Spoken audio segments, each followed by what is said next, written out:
Get the camera straight. There we go. Little tally early, but that's cool. I'm sure you're happy enough. Cool. Start the stream.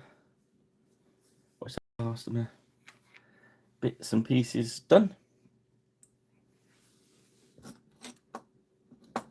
Right, that's cool. We've had a good week.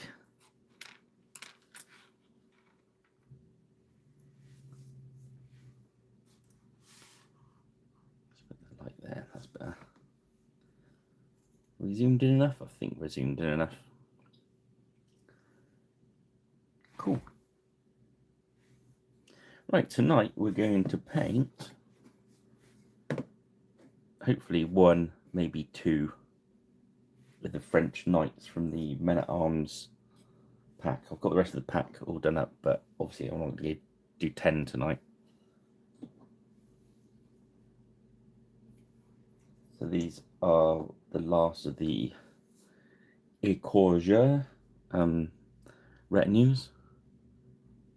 I've got one's complete, one's almost complete, and the other one is just starting. So I'll do a couple of showcase videos of the ones we've done.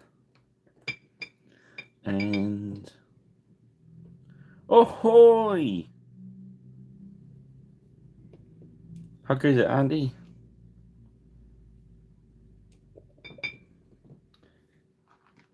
Yeah, so these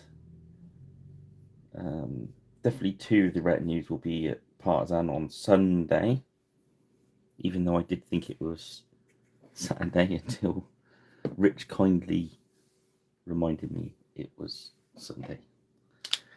Wouldn't I look stupid turn up to a convention a day early? We start off by laying the metal down so it's nice and dry. We can use our favourite Gurn metal.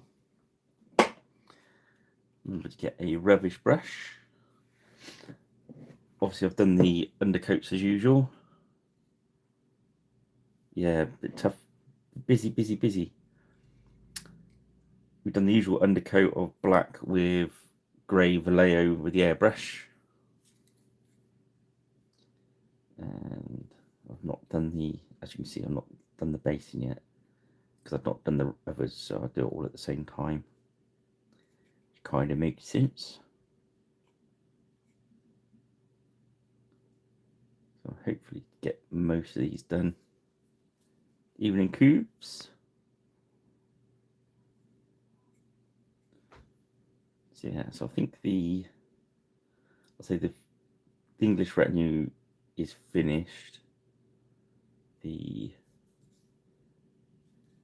French retinue, the foot one is, I'd say, a good 80% there.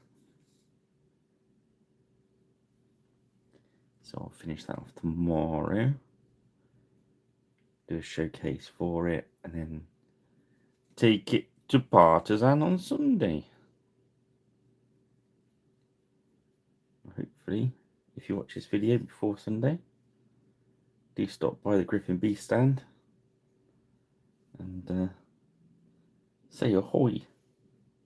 If you say ahoy there, shipmate, I know you watched the video.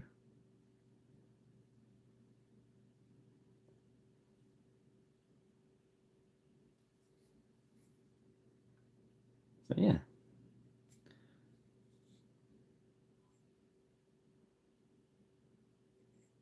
Wow.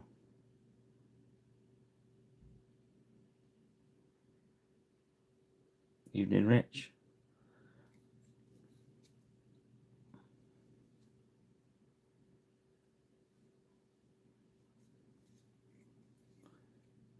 So yeah. I was hoping to have all 3 retinues finished by Partisan, but I don't think I'm going to have enough time to, because I've been doing what I said not to do. So I've been trying to paint them, even the archers and the crossbowmen have got a good. I wanted some photographs for the Beastie Boys, so I thought I'd better make them look pretty.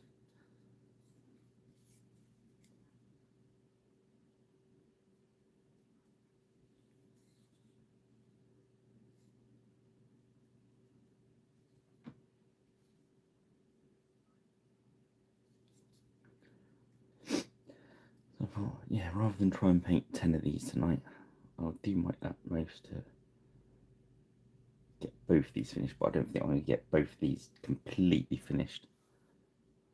We'll see.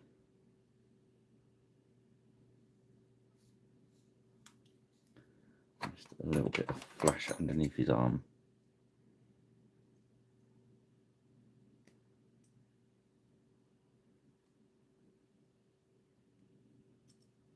Okay. I thought I'd got more of that, but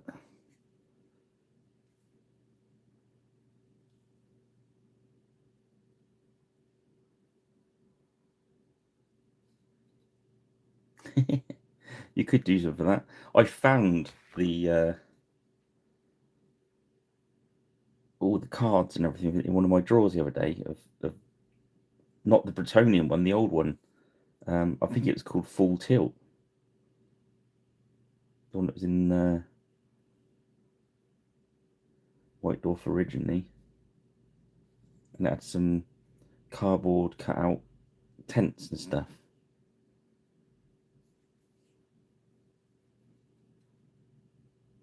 I've still got the Bretonian, kind of, well, they were before Bretonian ones. Howdy! But yeah, you certainly could use them as Bretonians, couldn't you?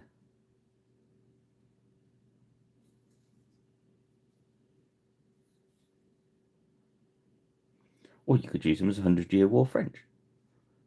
Hey, that's not a bad idea.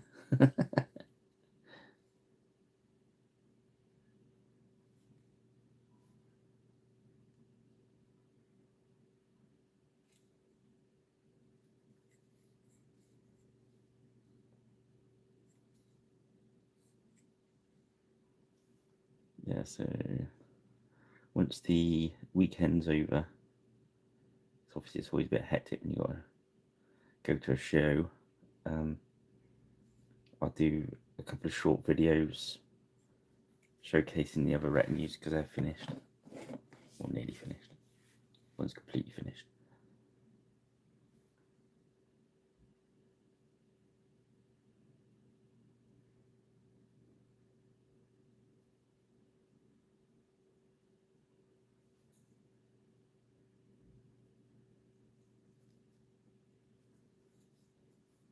Yeah, that week certainly flew by.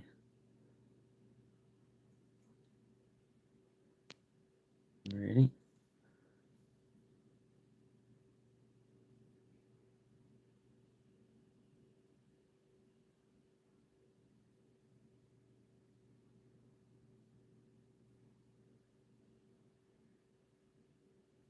Certainly, yeah. Whizzed by that quick. I didn't get enough time to do everything I wanted to, so well, you get weeks like that, don't you? Got most of it done. Got the important stuff done on time.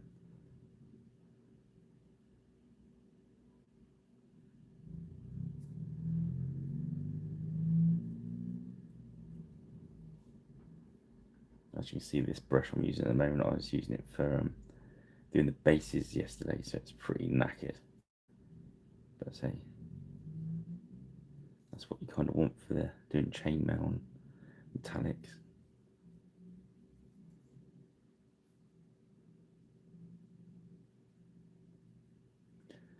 So I'm going to I'm not going to do any sort of known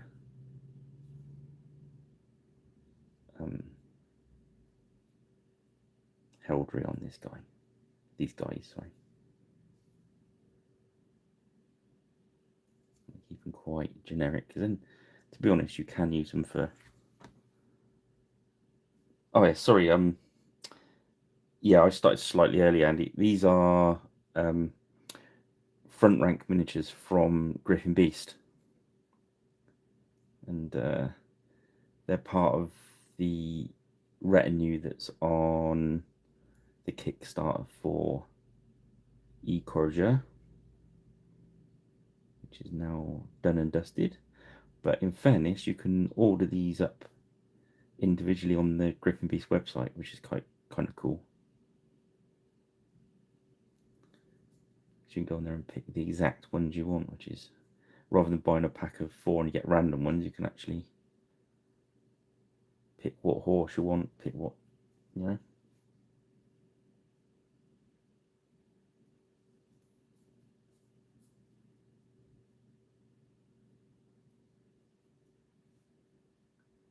And they stack up well. If you think about using them on with the GW stuff, their scale stacks up just right, I think. I haven't got an old GW on hand, unfortunately. I've got some elves and that behind me, but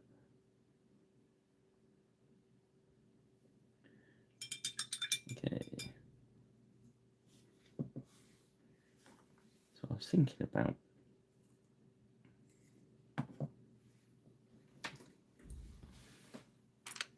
where's La Blanche? The Blanche set. Oh, pardon me.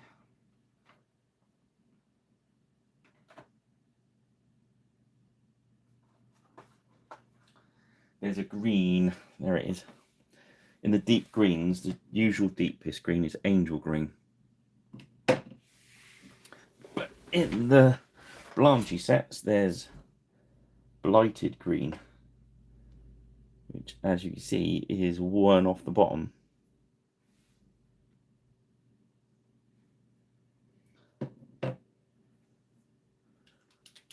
Yeah, if you struggle, give us a shout. I've got the rules somewhere.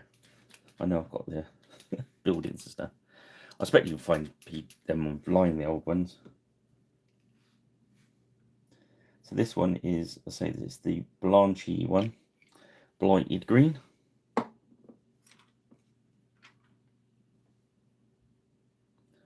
I use not the knackered brush, but the slightly knackered brush. And I was thinking about doing one green and one bluey. So let's get the base colour down on the green. I'm going to really...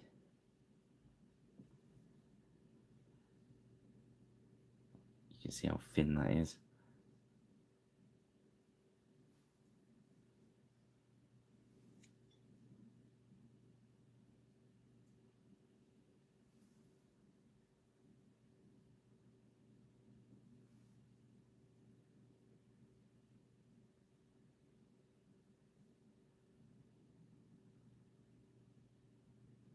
I bought the TT combat game, Half Tilt, which is halfling jousting.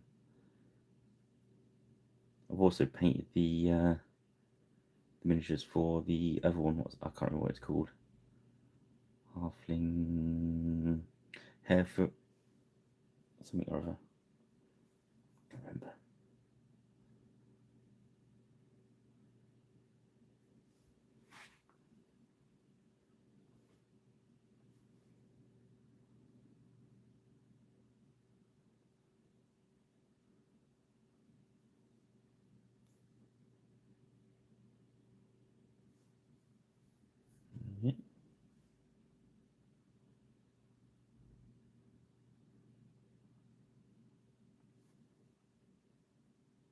That's it, Harefoot jousting. Absolutely. I'm not sure about the rules. I think I like the halfling half tilt rules better. But the miniatures for that halfling jousting, Harefoot jousting, are absolutely stunning and really good fun to paint. I was lucky I got commissioned to paint one when they first came out. I thought, yes.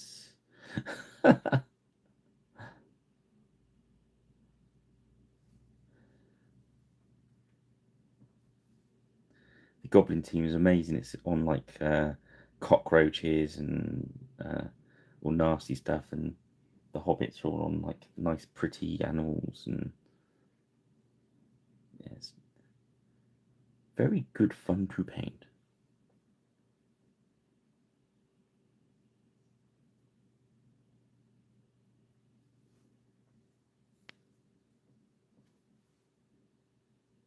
I'm just going to keep that green very loose and very worn down.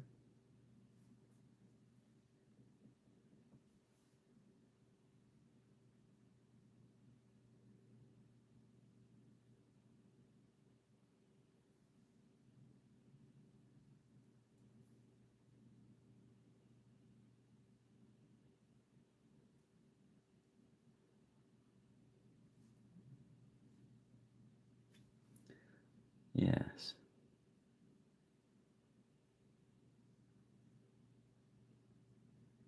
So I'm looking forward to a little travel out on Sunday. That'd be good. After the week I've had.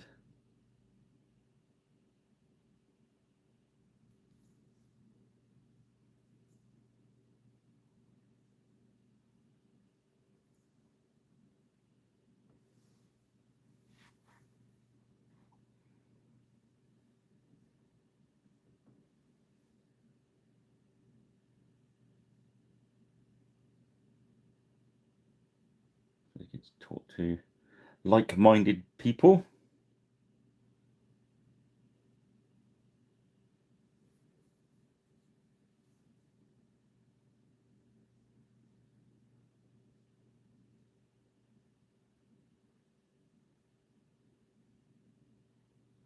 Obviously trying to avoiding the loonies is hard, but then again, if you don't have to avoid any loonies, it means you are the loony, I suppose. Oh, and we've got a focus issue. It's picking up something else. Do let me know in the comments if it keeps doing that, and I'll zoom in a little bit more.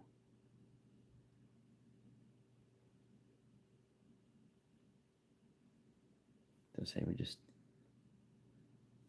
keeping the screen very watered down.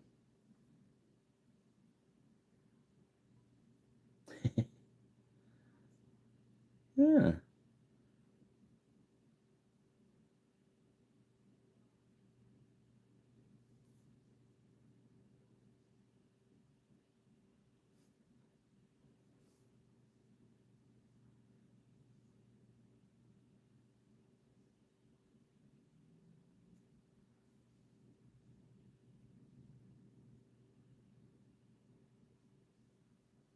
Yeah, should be a good laugh. It's always good fun hanging out with the Beastie Boys.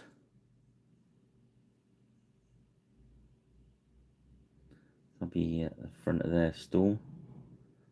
I think Dr. Bob's there demoing Écorcheurs. And also, is it Day? I can never remember his name, sorry. My apologies. For 0 hour. I'll be demoing that there, so.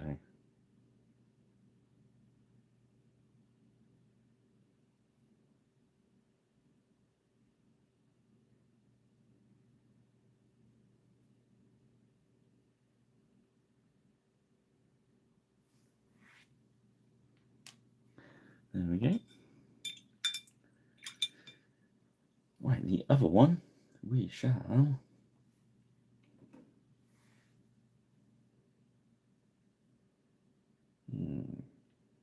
What blue shall we take it to? I'm thinking blue.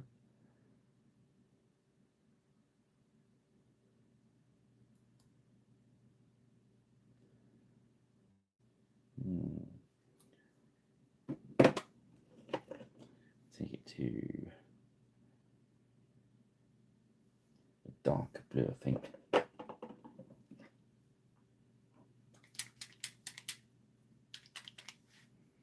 So we're going to start with Imperial Navy.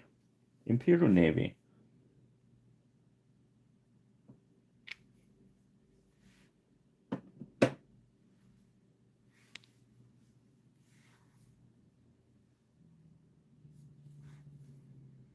what we're going to do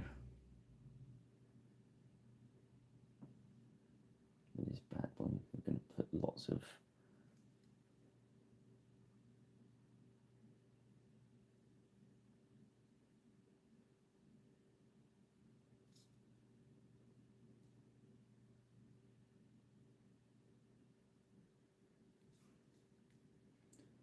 keep the medium going in there.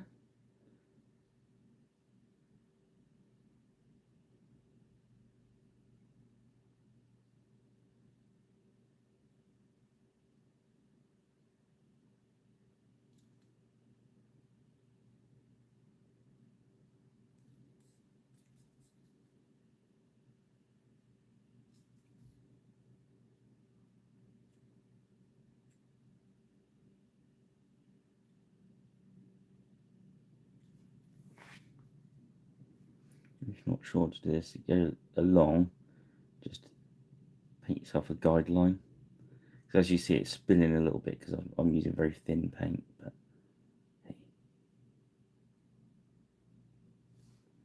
we tighten that up as we go along. The other way to do it, if you're worried, is actually just paint the guideline in first, and you can follow the creases a little bit better. You find that a bit easier.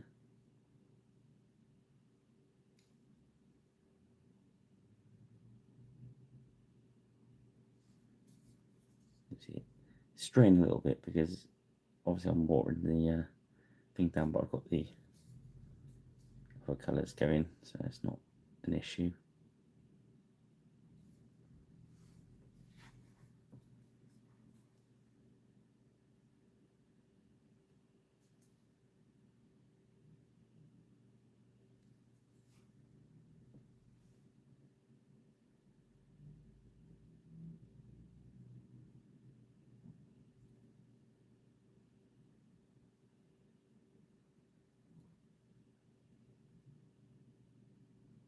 I've known quite a lot of fun with these front rank miniatures.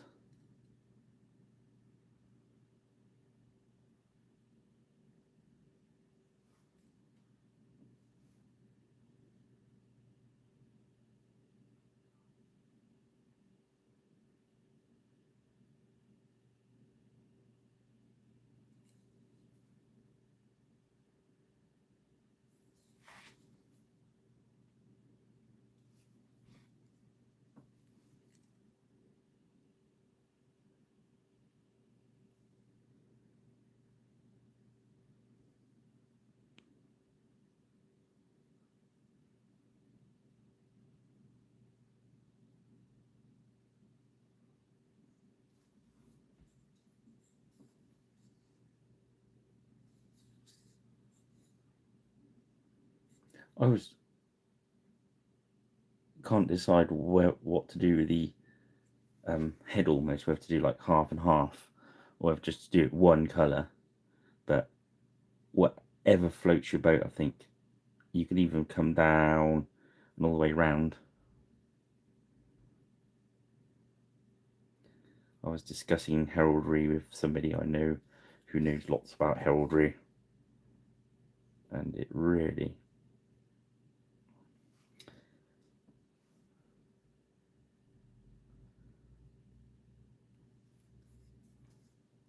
is kind of a bit poor luck.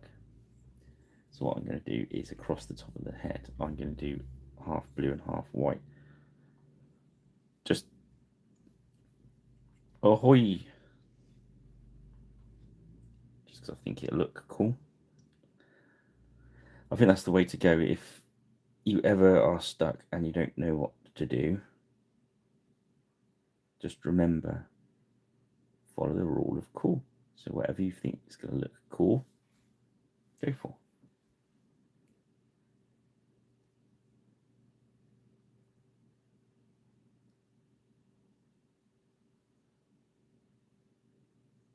As long as it fits in what you're doing.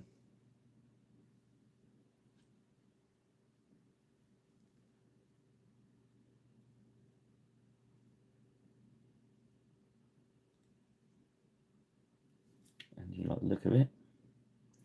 It's your miniature, it's your time, it's your effort.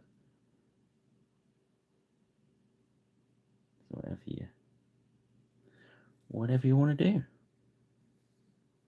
Okay, mate.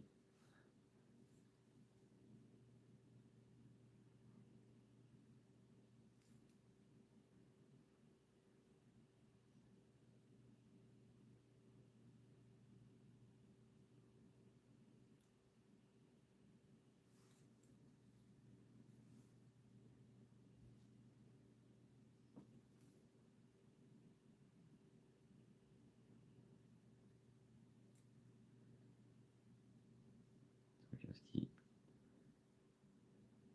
these base colours laying down.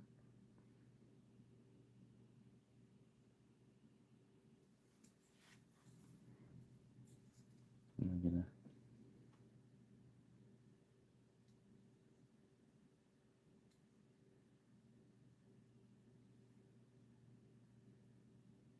paint this half blue and that half white. And check that out, see what that looks like, see if I like it. If not, I'll change it. I was thinking about painting it black, which would look cool as well, but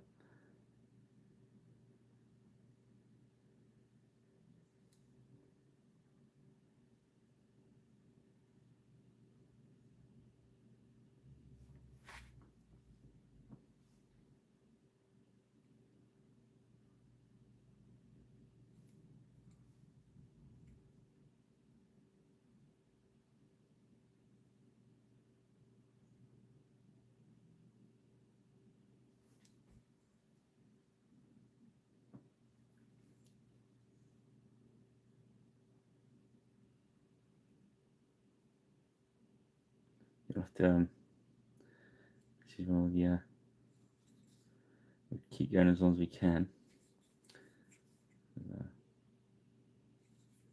Don't know if anyone's spotted in the videos recently, I actually dislocated my thumb. It's quite swollen. So I've been struggling on, but today it hurts quite a bit today, but we shall crack on. That's what us pirates do.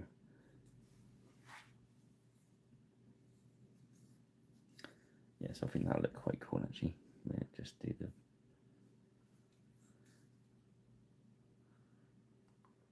It didn't. Yeah, it didn't affect my painting too much until I just been working on a 15mm commission, and that for some reason the painting the smaller scale stuff hurt my thumb. I don't know why.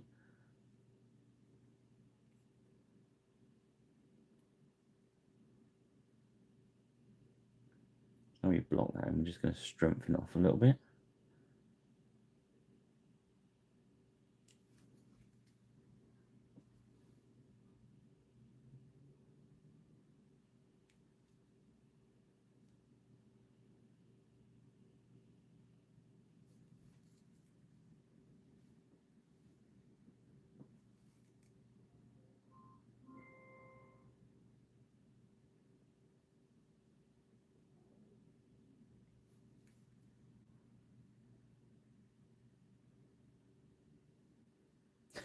I give it a good old. I found the best way to clean it. I have a massive clean out every soften of it, and the best way is hot water and a nail brush, because I was using all different brushes, but I found the perfect brush for it today. And that one's quite an old one. That one, there was another one I've used before that, but that one's been going for some time.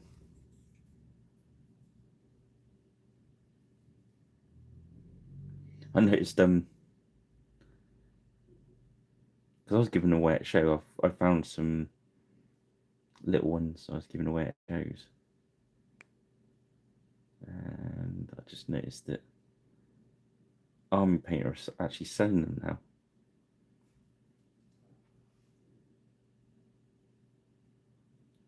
Somebody was bound to put their name on them and start selling them, wouldn't they?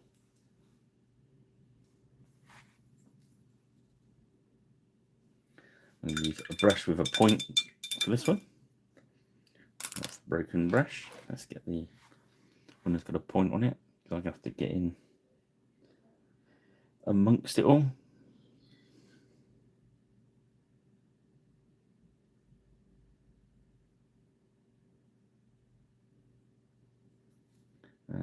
Bottom right we were going.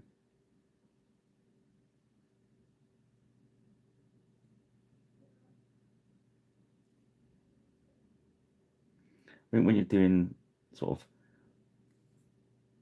fake heraldry, as it were, as long as it looks like it could be, it is. Because in fairness, most of it, they were waking it up as well. We've got this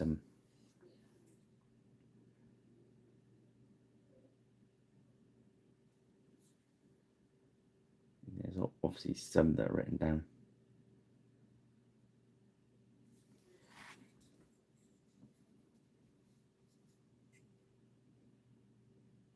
But in fairness, he might not have had that on that day, or he might have fancied wearing something else, or so yeah.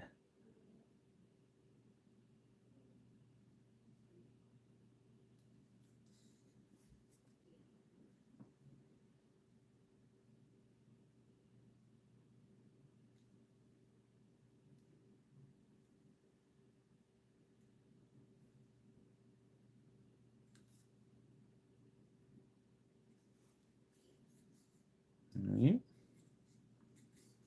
dry for a sec.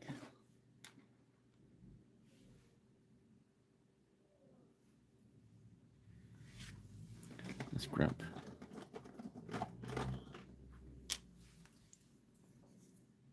little corks,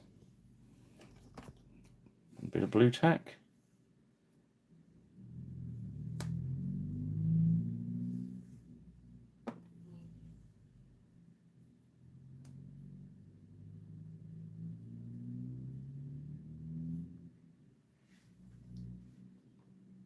Or do you want to do a shield?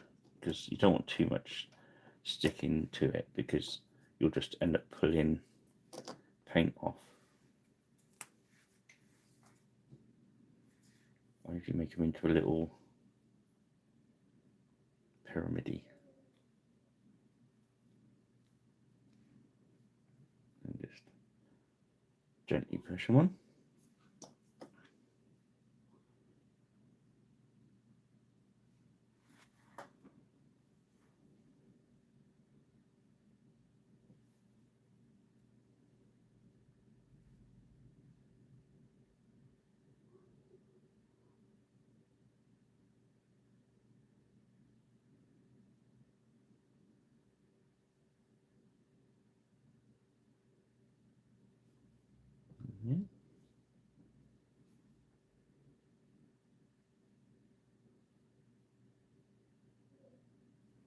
Keep that matte medium going into the paint.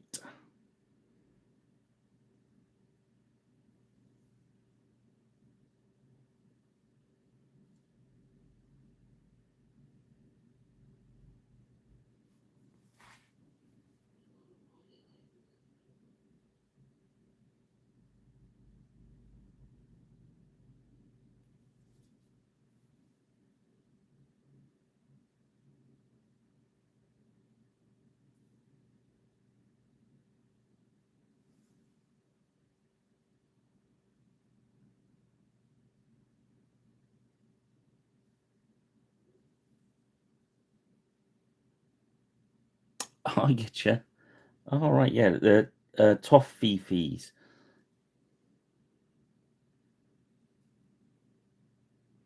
Yeah, I actually bought my missus some of those the other day.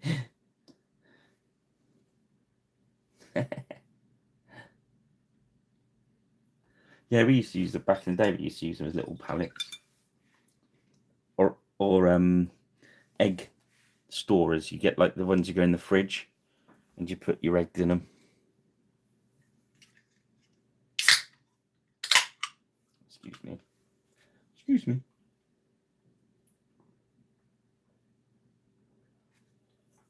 Aha. It's always good to have to eat I've got to eat all these sweeties because yeah. So what I'm gonna do is I'm gonna use the let's use speed paint to. This is good for horses. Very, it's very similar to our secret formula brown we use, but it's just got a little bit of red in it. There's not an awful lot of horse to paint, so that's pretty cool.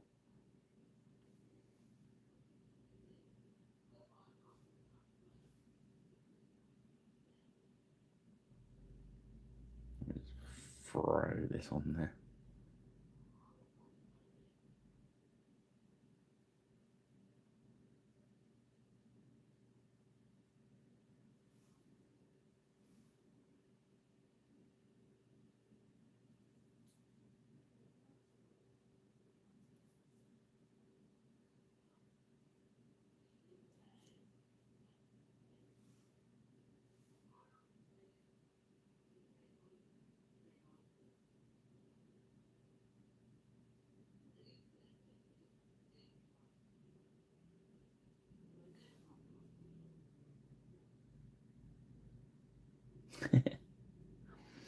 Yeah, it's well, I think it's very good. We used to have to eat Ferrero Rochers were quite good for storing stuff in as well, weren't they? So you had to have those about as well.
We'll leave the tail for probably black or something like that. Might actually do this horse black as well, so we've got a different coloured horse. It wouldn't be good to have two horses the same colour, would it?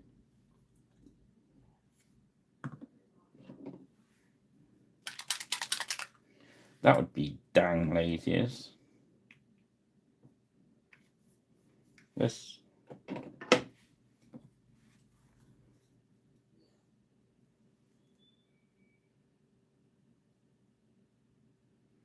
Obviously, the miniatures do come separately from the horse, so if you taken a bit more time and had a bit more time over these than I'm having, you could paint them separately. They come with a tab on the bottom like the old slaughter bases, so you,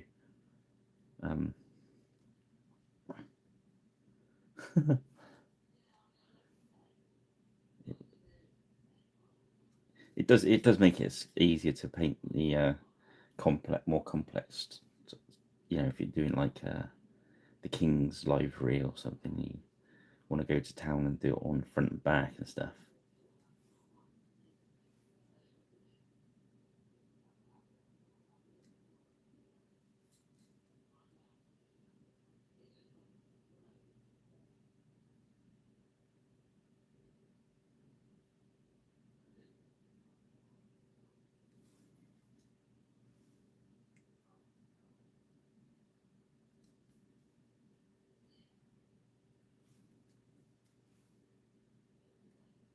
Yeah. thought this would give it a bit more contrast to the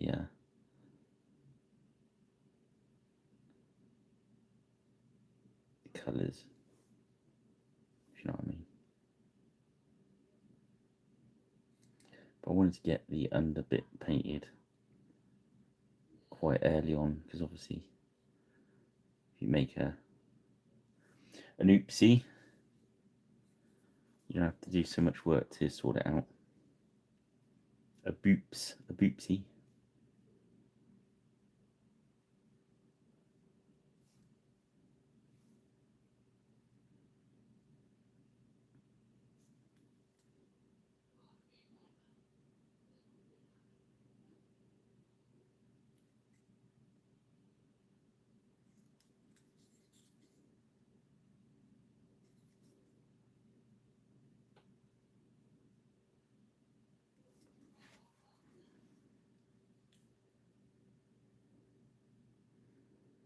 If you can, when you're painting stuff like this, I always feel that if you can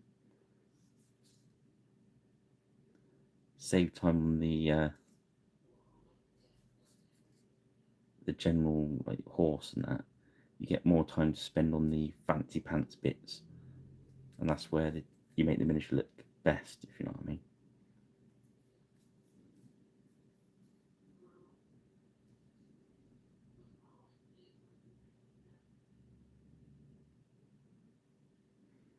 I remember having to nick white spirits off my dad to out of the garage to clean my brushes, and he used to let me have a little bit in the, I think it was in like a Hellman's mayonnaise jam jar or something.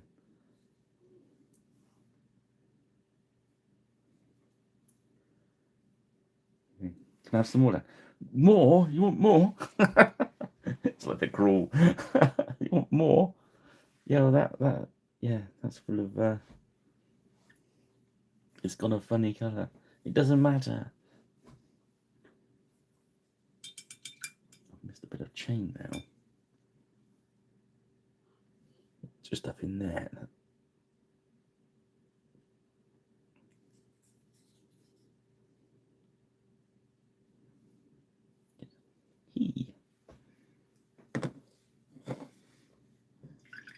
We've got the black.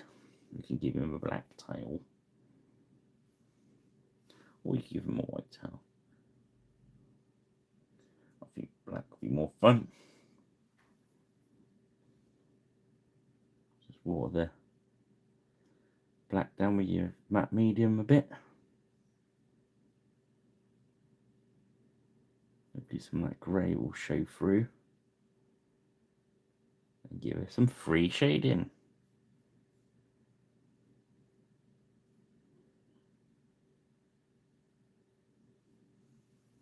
Oh, cool.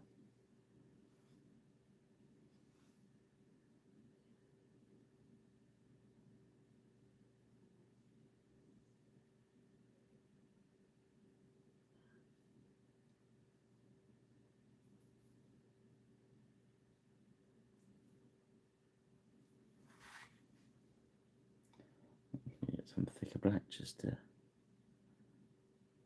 paint out the eyeballs.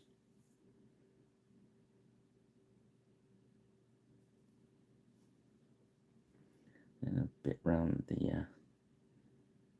bottom of his leg. It's quite hard to tell under there. I have to go back in with some brown shading a bit later on. There we go.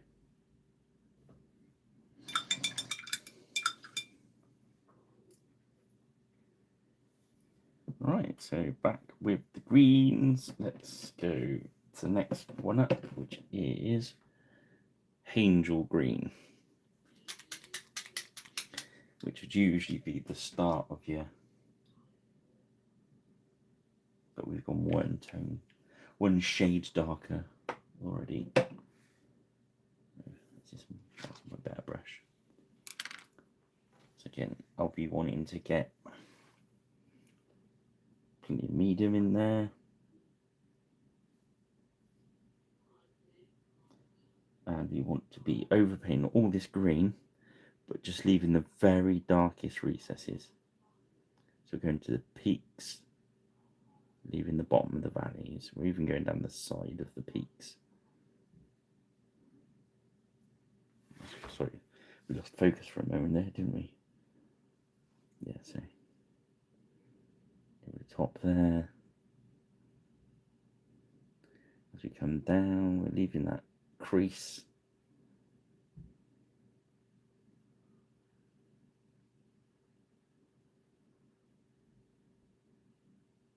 So not leaving much of the original green.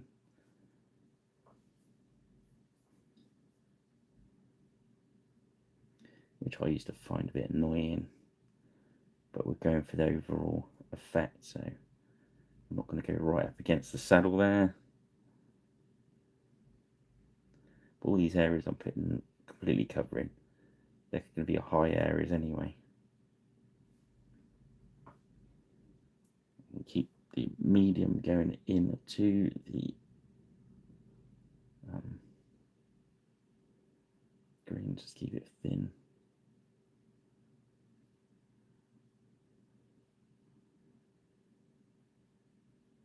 Can you see that in there already?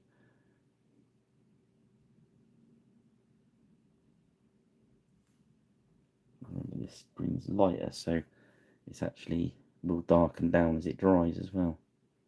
But I'm not going right up into the recess there. And as we come up to where that valley there is, we're going to go in, but we're not going to go right in. Then as we come down this one, leave that thin valley with that original green right at the bottom.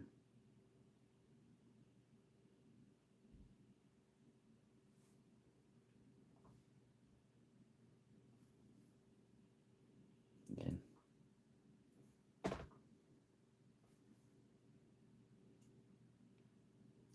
Just that crease around the horse's chin, jawline. Ugh. So I'm not going to go right up into that. I'm going to come down that side and we're going to leave a little gap around his ears there. But anywhere where there's dip, the very lowest part of the dip, we're leaving that original green. And at the moment, there's not an awful lot of difference between these two greens.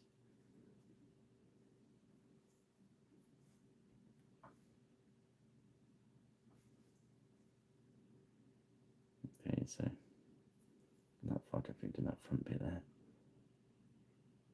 So just going for those high bits and going down. We have the peaks.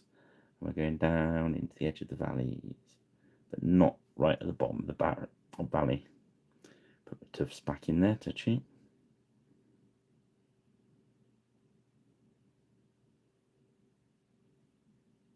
Not right up underneath the reins there, because obviously there will be a bit of a shadow in there. Not such a shadow, just a darker area in it.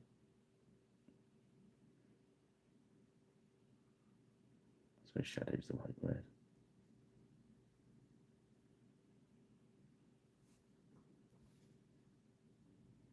Just keep that matte medium working. Don't overload your brush. There's a bit much on there then, so I'm just take a little bit more out of my brush and just move the stuff that's on there because it's got a lot of medium in it. It's fairly water, so it's going to take a little bit longer to dry.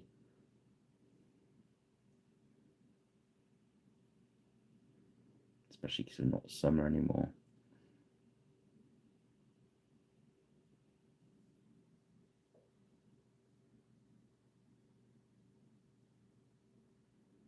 And to be honest, you could always put some paint retarder in it and just wet blend this if you wanted to. You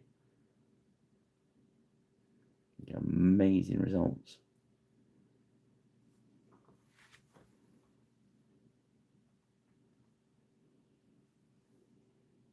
Come down the edge. Hit the peaks, leave the valleys.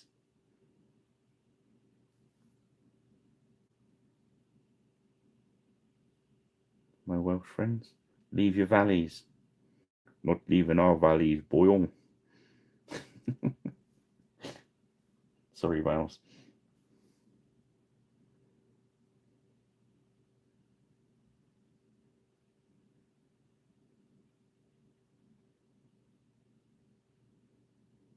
There we go.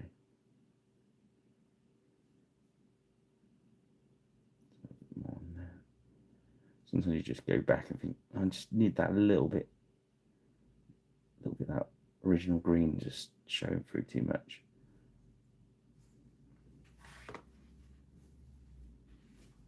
There's no way to retell you. You just got to eyeball that.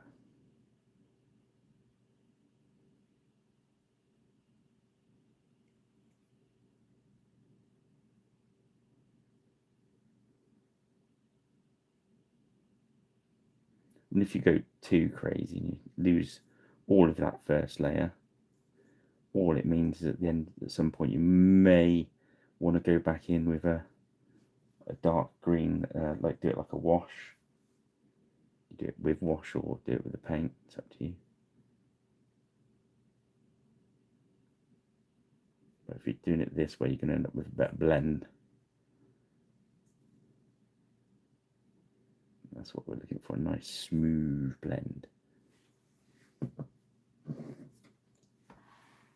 In the shield, I'm going to make sure how we're going to go.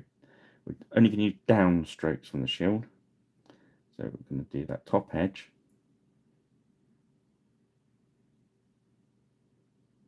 This first one we're going to do, I reckon, a good 80% coverage of the green, just to build up the. I'm going to leave that bit at the bottom unpainted. Can you see that? Just so it starts building up a bit of a shadow like. Okay. So our first was Imperial, so now we're going to go to Regal Blue. But before we do that, I'm going to move my leg because it's shaking. We're going to grab our not known oil, because it's basically a known oil I've made out of black ink, army painter black, all sorts. But it's basically known oil or dark tone, something like that. And I'm just gonna hit one our gunmetal. God, I missed his foot. You guys didn't tell me I'd missed his foot. I'll put that on there for a sec.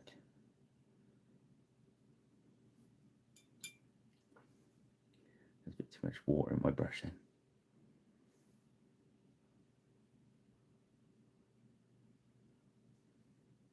Right, so we'll come back to him in a sec. This one first. Always use your crappy brushes on washes, because washes crap your brushes up.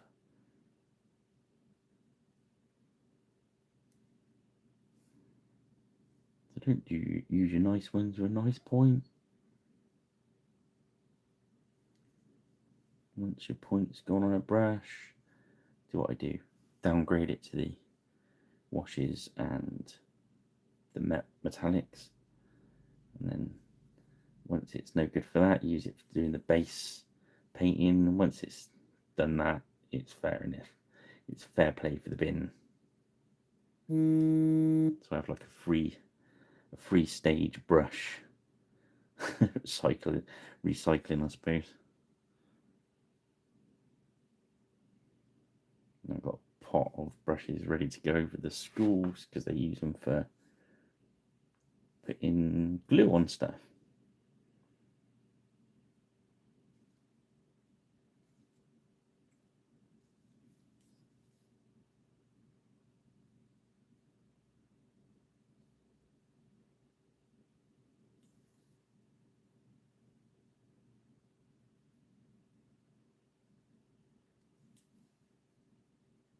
So we're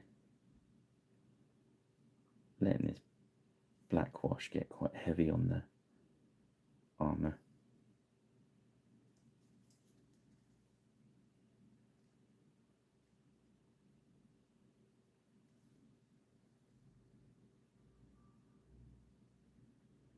Keep your eyes on it, and if you missed a bit, just go and bop a bit in there.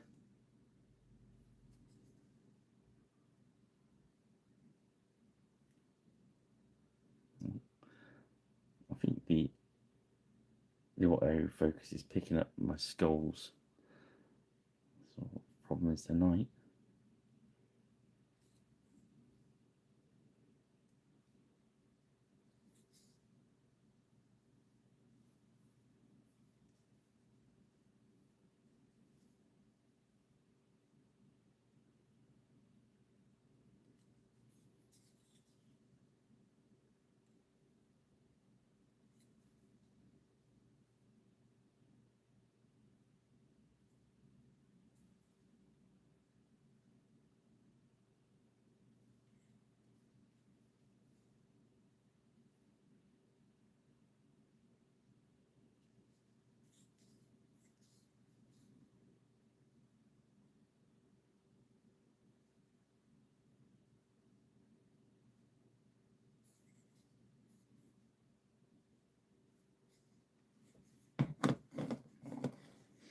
Okay, so just on the other side, while that foot's still drying.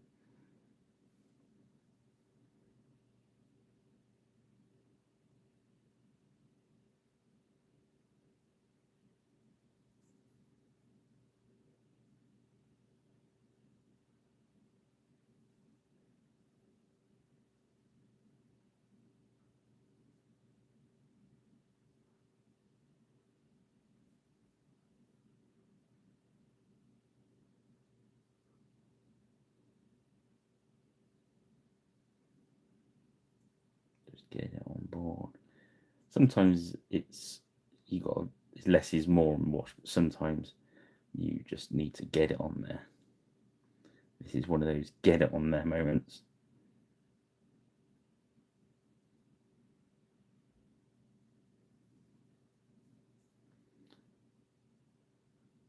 That's because I want to go back and pick my own highlights of the metallic.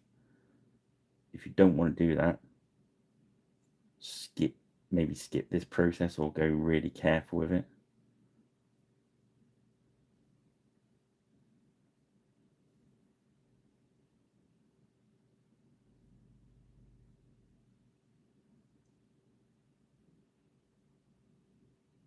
If you don't do anything else with it, it will look a little odd.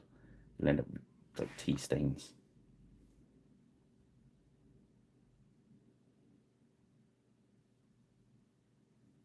That's kind of what I'm going for-ish.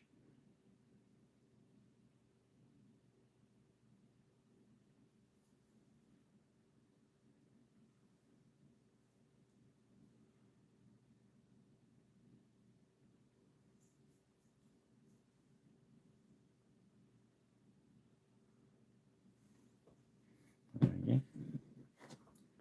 That's that on board and drying, because it will take a little bit of time to dry because obviously the temperature is not as warm.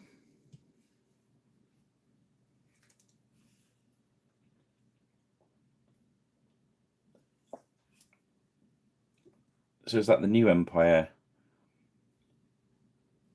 or the old Warhammer, Andy?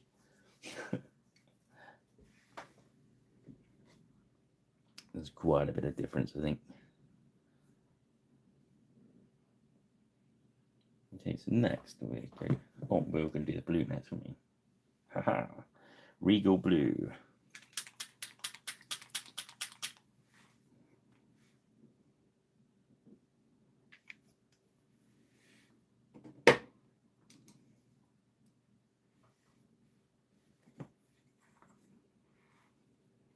So again, as we did with the green, we're going to get that medium on there.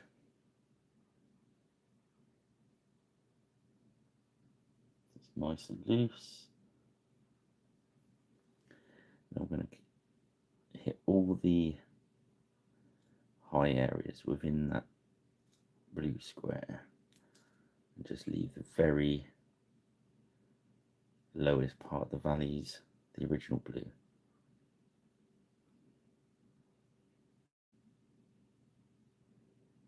At this point we can start tightening up the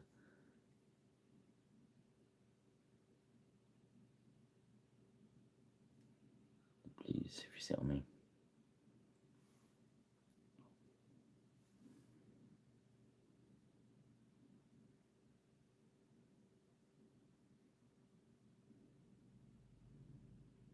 Say we're not going right up to the saddle, not going right into that valley.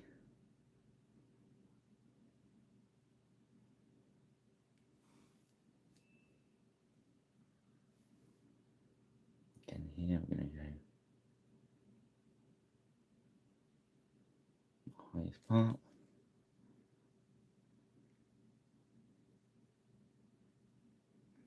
Establishing that strong line, so I'm not too worried at the moment about the highlights and the lowlights across those areas, but you've got to start working on the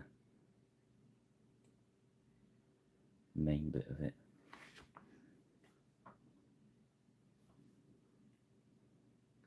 So as we see underneath that rain bit there, it's quite a natural shadow there. You can catch it. So we'll use that as our guide, and we're just going to leave that under there.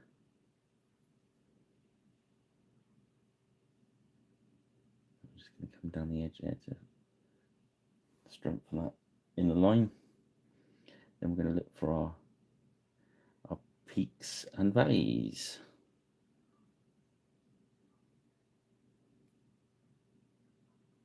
This is quite a dark area underneath where the head is there.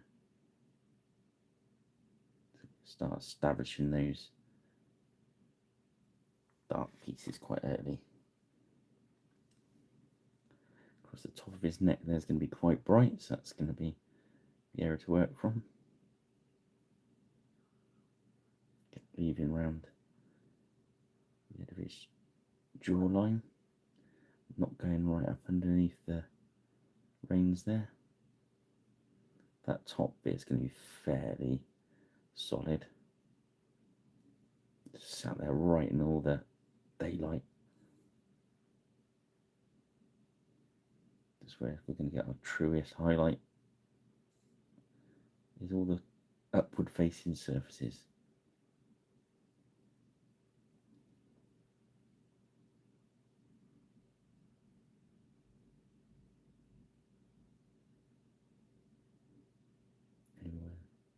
We'll leave those underneath there, we'll leave that as is.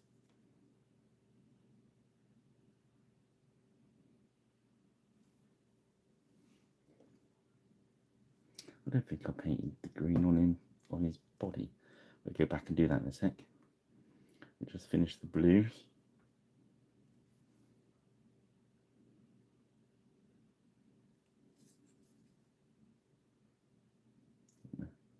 Just hitting the higher areas, leaving the very lowest darker blue.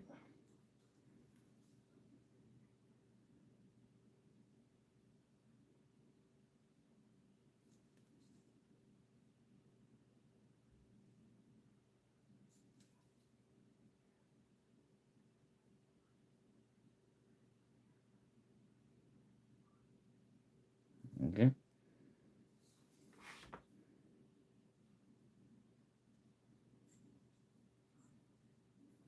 Oh, okay.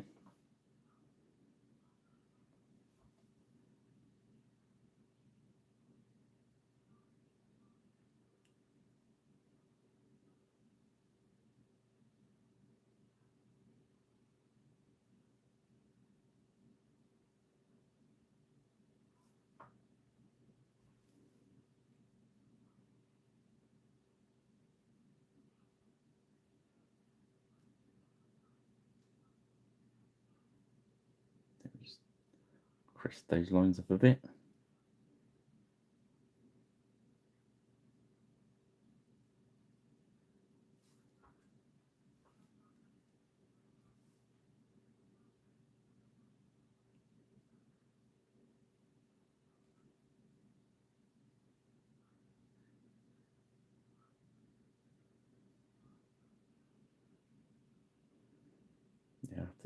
keep lifting it up to the camera slightly so it doesn't the camera doesn't zoom in on anything else.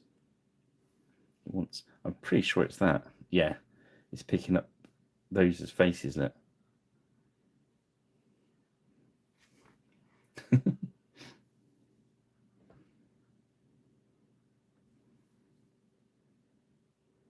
suppose they are in a way, aren't they? I could move them, but in fairness, it would just pick up the faces of something over there.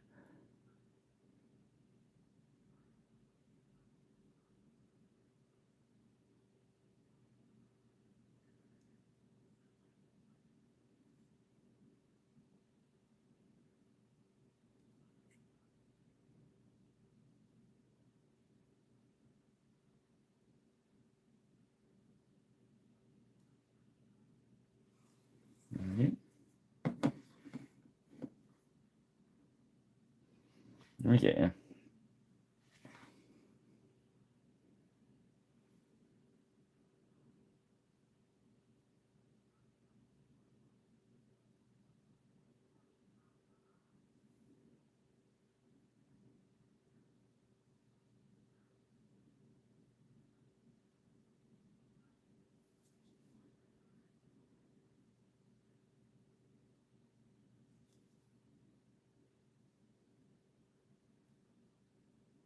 I'll try and leave a little bit that original blue, but you've got to make sure that the shape is nicely dialed in.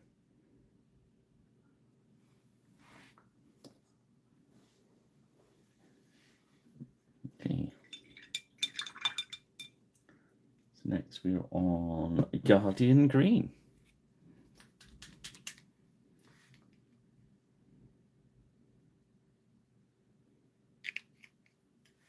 Oops, excuse me.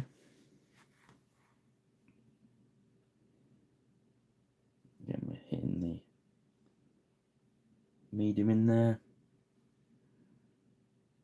Now we're starting to, we'll see the tone change now.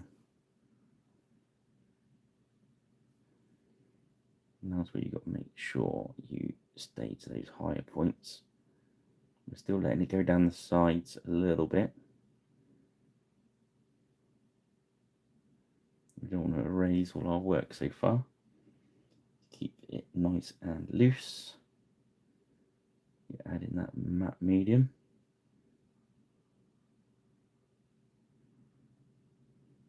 So we've got to start shaping the, usually on the, you've got the muscles of the horse, but obviously with the surcoat, sorry, barding.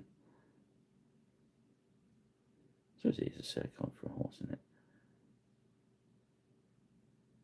Keep following that down.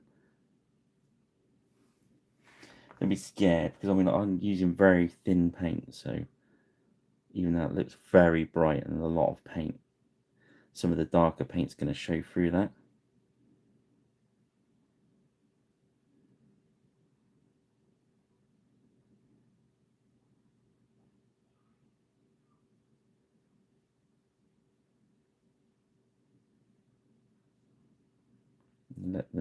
Let the sculptor guide you around his miniature.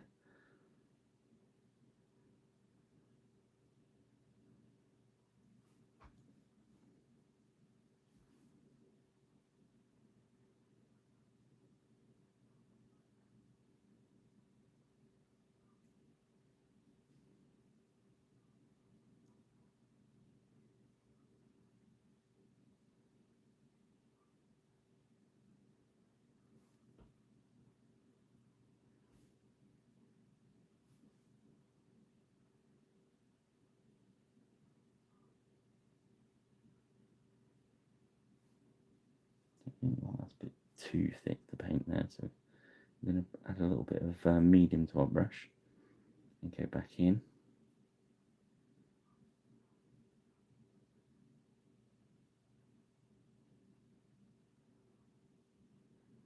Remember, if it looks bright going on, it's going to tone down when it dries.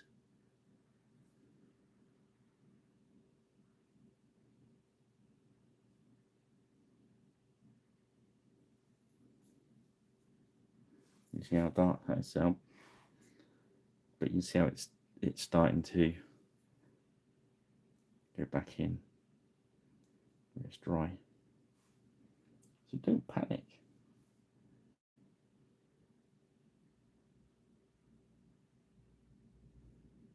That's the beauty of keeping your paint thin. You can always step it back the other way. So say for instance you do this and you don't like it, you want it to be darker again, you just go back to the tone you had before and paint it all back in. Or you can get the one you went before, make a glaze out of it and glaze over it, because that's kind of proper watercolor filtering, I believe. I think Karen told me that.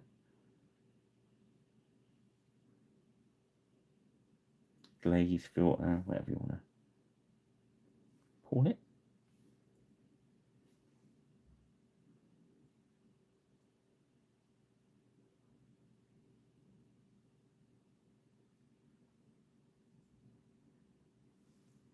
See where his head is there, look. You can see that that's drying off now.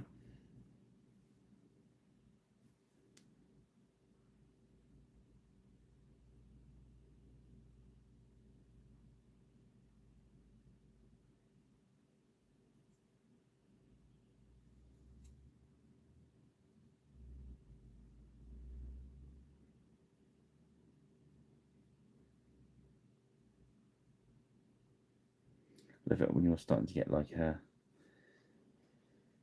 proper into just laying the next layer down. The thinner you can make your paint, it does slow you down a bit, but you've got to be a little bit more patient with your layers. Let them dry. Layer it out. There's nothing like it. You kind of really get into it.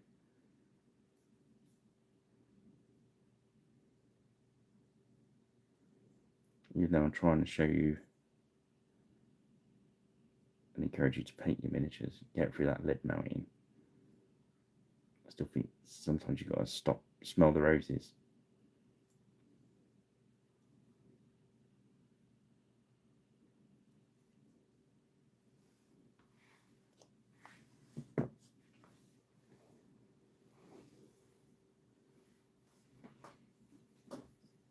Yeah,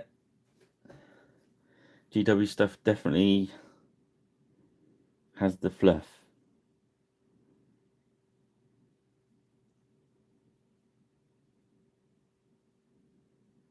You know, I'm still doing that with I'm not trying to get a full coat, I'm just letting it hang where it hangs.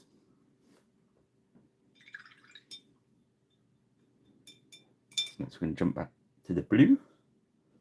Next one to royal blue now. Just make sure we give it a good shake. I'm going to pop in the medium.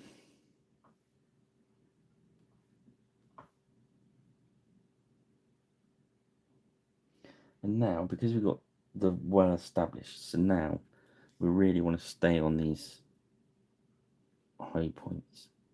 So we're just going to come down the middle of the ridges. And we're going to be very careful about letting our paint spread out from there. So start getting a bit picky.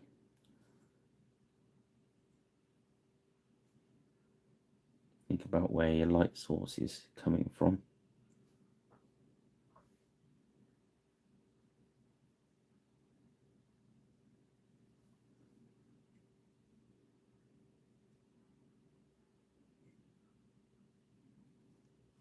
You come down the ridge, leave the valley.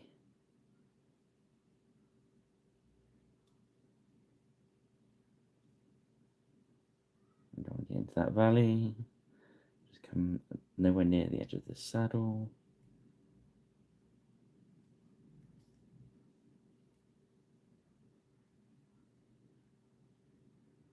It's pointing upwards, that's going to catch a lot of light.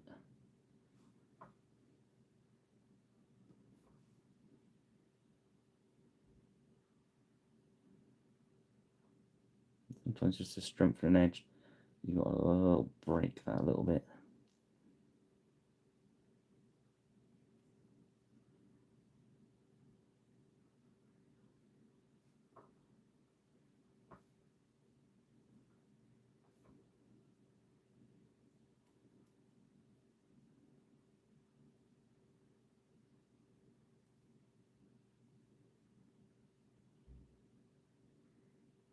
The top bit is going to be where the major light blue is going to hit.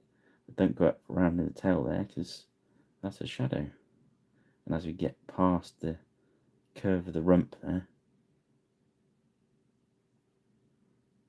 we're going to leave the bottom bit as was.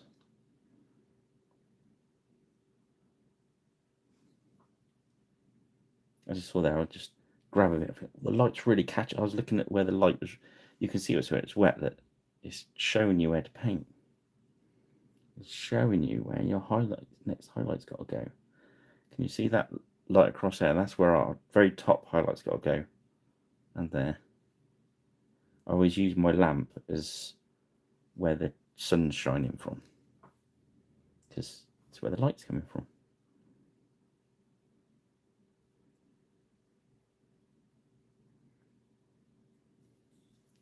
It doesn't kind of work in the real world, because obviously we're spinning the miniature around, but it's got to look right as you pick it up. It's kind of weird.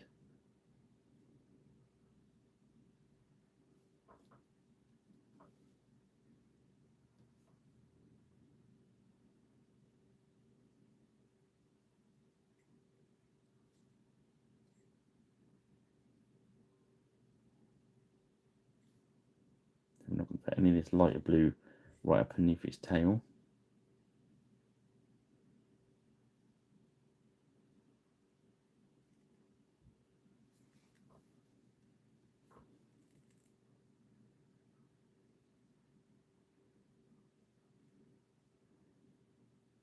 Because I laid the brush sideways, it kind of hit all the peaks for me all once.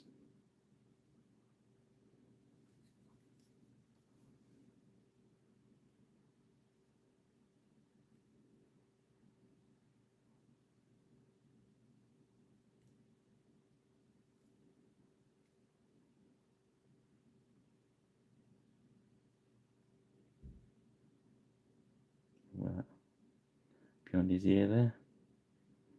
Now we're going no further than halfway down with this light blue.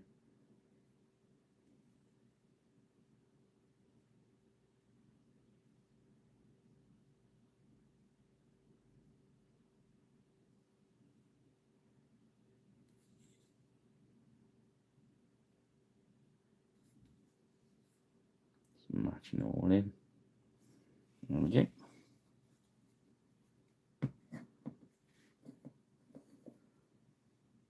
I've not seen this.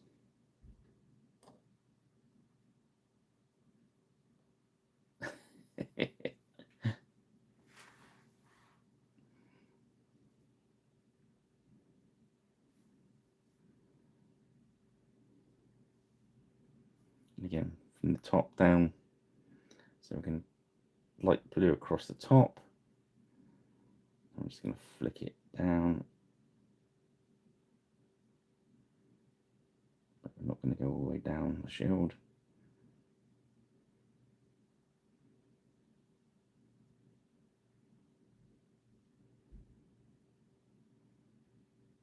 There we go.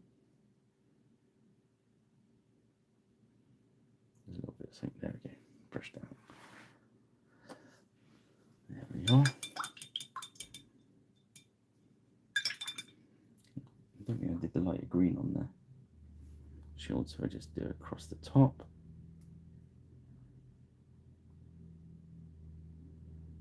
Just work it down, going 50, 60%. There we go.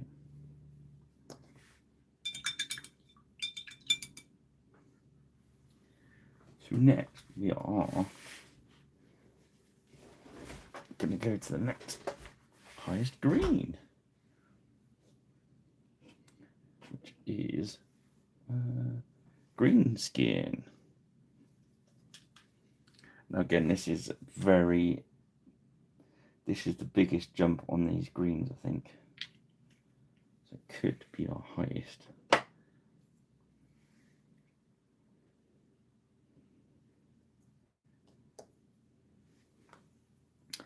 Let's water it down and have a look.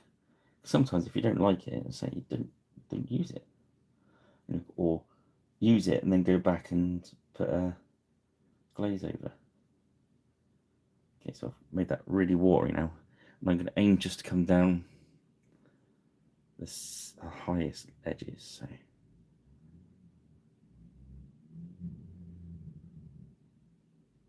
see where we've thinned this down. We're just going across the high points.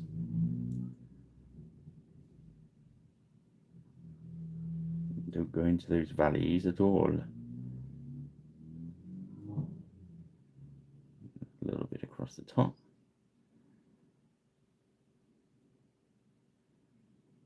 As you see, as I've made it quite watery, you can see I can move. The pigment's going to end up staying where you lift your brush off. So keep moving it around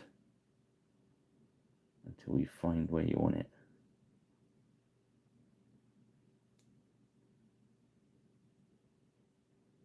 There we go. Because it's nice and thin, we've managed to almost get it see-through, so that's cool. We're not going anywhere outside those highlights we've already established.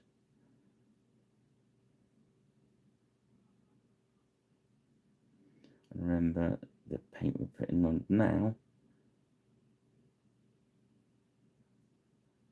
will darken down as it dries, because the other paint will show through.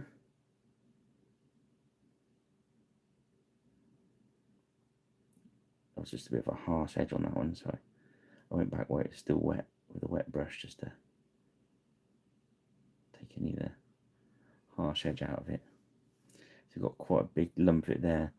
It's just starting to dry a little bit too much for me to touch it. Back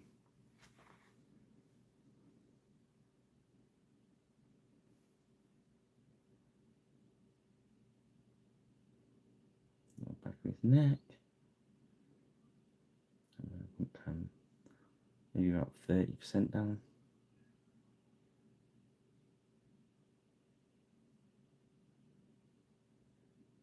Remember, as the light doesn't get round, looking up from underneath it will look darker.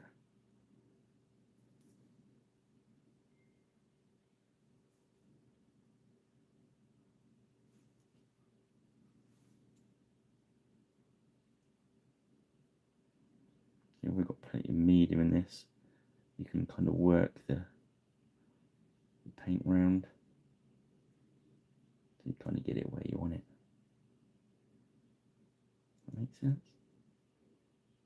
I think so.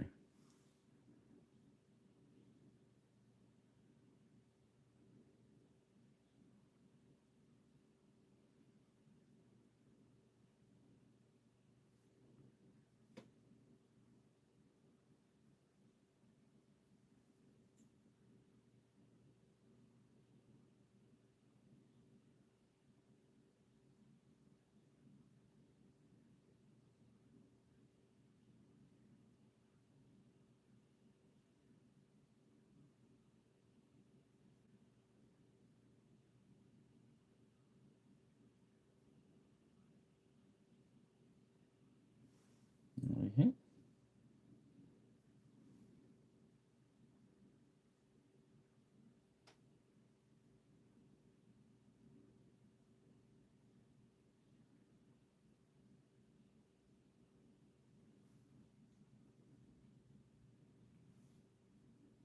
If you notice the paint getting a little bit strong, just go back onto the palette, add a bit more medium.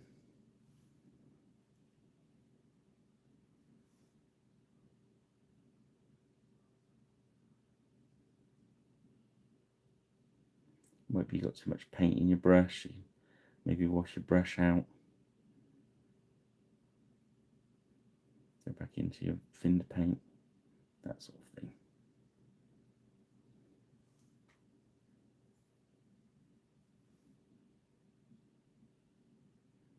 As you can see, this side's already dried, so I'm just gonna, that patch that was a bit dark, I'm just blending it in with this side. So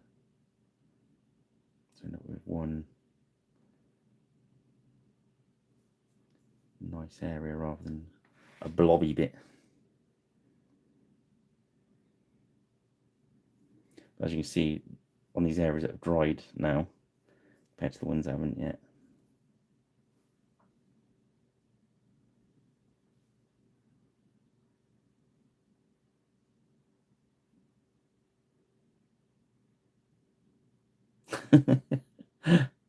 I'm a phony. Okay. What miniatures are these? These are front rank 100-year war French men at arms. They were just selling these on the Kickstarter, but they're available on the Griffin Beast website already. You can just buy them individually. I'm painting them up ready for. They've just done a Kickstart for a game called Écorcheurs, which is a Middle Ages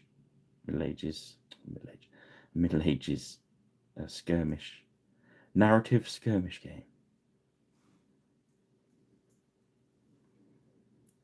So with that being the buzzword on everyone's lips for the Kickstarter, I thought, oh, I know, I will paint some retinues up for it. If you've seen my other videos, they are I've painted the English retinue on foot, and I'll paint this. The French one is almost done. With this lighter green again, we're going across the top edge of the shield. Sorry for the change of subject. We're just coming down, maybe not quite halfway, not quite to the edge, maybe a little bit more in the middle. There we go. You see that? Yeah, so jump onto Griffin Beast's website, find the front rank miniatures, and you can buy these all individually. You can decide what horse you want with it, and what knight you want.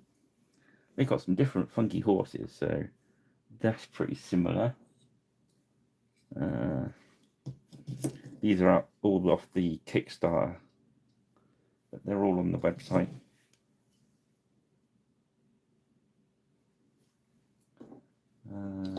There's one with, yeah, that's one with chainmail on it.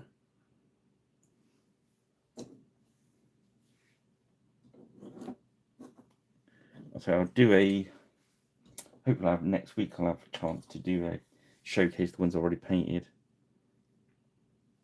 Some of these will be at Partisan on Sunday.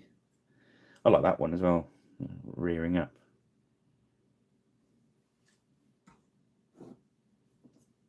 So on the Kickstarter they did a retinue of 10 of these.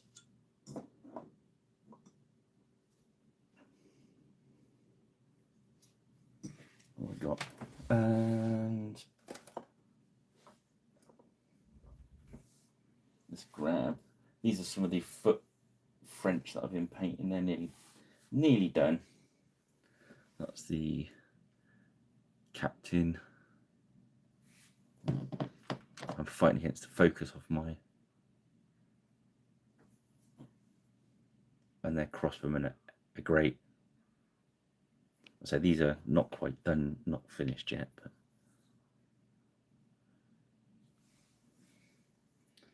the guy loading the crossbow up is good. There you go. Let's grab those. Wheelie horse, yeah.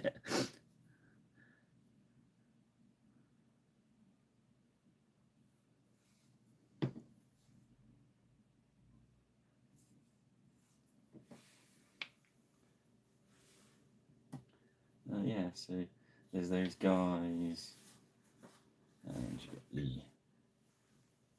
soldiers. They really are nice minis.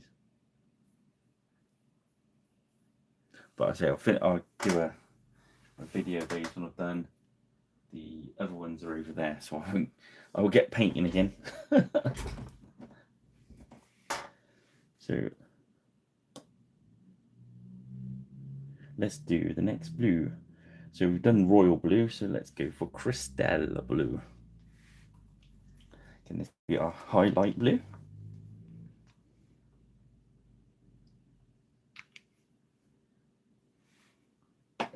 Yeah, I'm trying to find the guy for this. This is a really old mini I think it's Essex Miniatures. I can't remember. It was the nosedive, and there was a knight to go over that was like leaning right back. But I've only found the horse so far.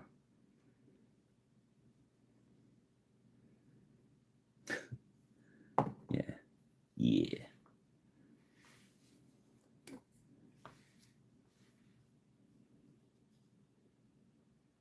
So again, I'm throwing lots of medium into the mix here, and I'm going to wash the brush out. Go back in and pin my finned green up. So I don't want this to be I don't want it to be too strong. And we're going to go down the center of all of our ridges, not go down our valleys.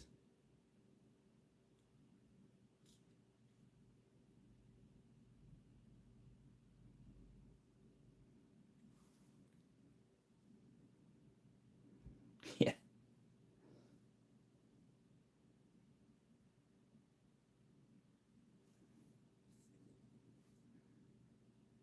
Quite a strong blue.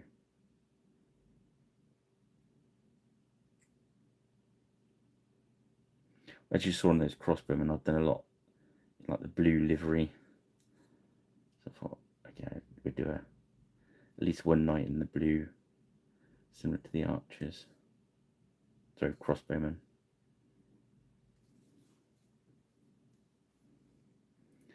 As you go up this blue, you'll find that because you've got more and more white going in, the jump gets bigger and bigger.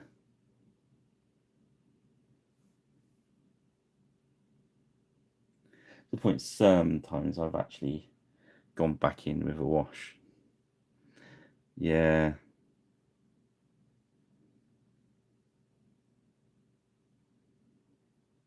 There was loads of songs like that at the time, weren't there? That got stuck in it, like the Crazy Frog and all that sort of garbage.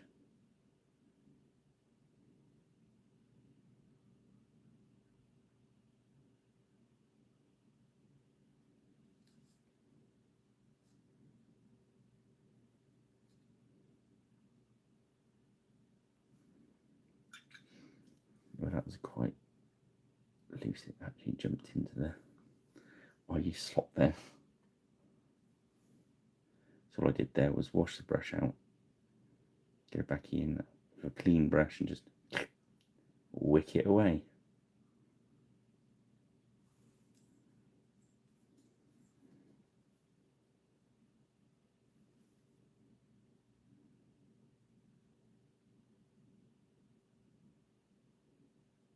There's nothing worse than, especially if it's early in the morning. I used to work in a warehouse on Goods Inn, and you'd get the lorry drivers coming early in the morning, like 4 o'clock in the morning or whatever, and one of them would whistle something, and you could hear it go across. There was like 30 bays in the warehouse I worked, and there's like all of a sudden you got like 20 odd people whistling the same tune. Really weird. Especially that, I think, at that sort of time in the morning, everyone's brains are like only half switched on in it. No, stop it. And you can get blocked from the chat room. I found a button the other day. Actually, it can kick you off for a certain amount of time. Puts you on a timeout step, the naughty step.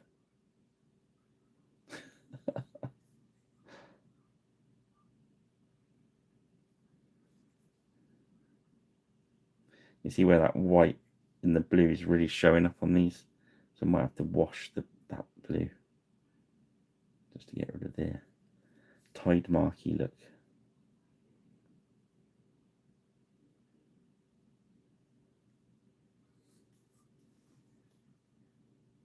Let's see if we can fix it with some more blue.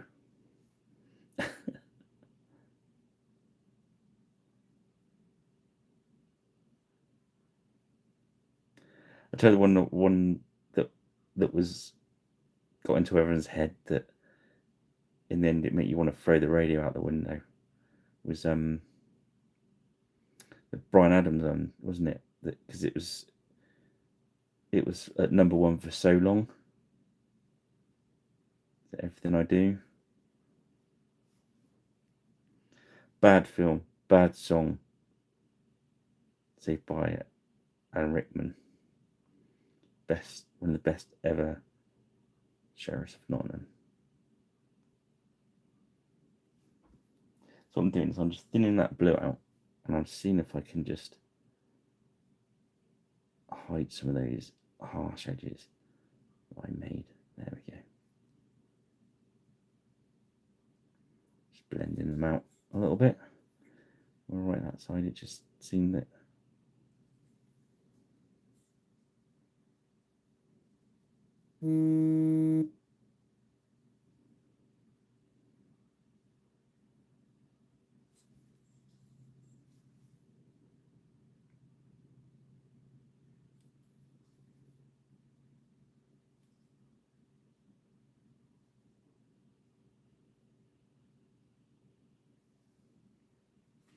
Yep.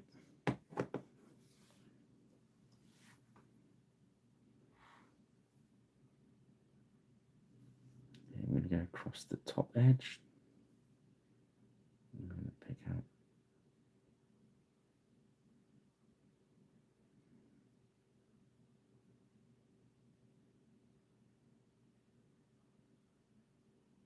There we go. Leave that like that. That's cool.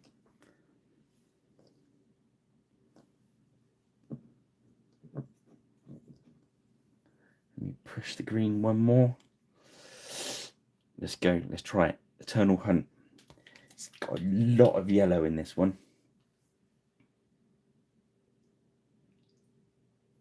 Be very thin, very careful with it.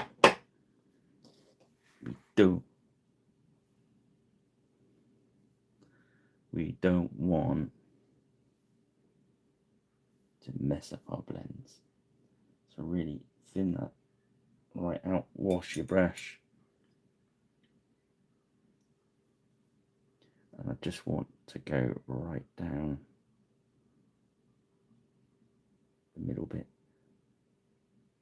but not in a constant line. I want to break it up, so lift the brush up.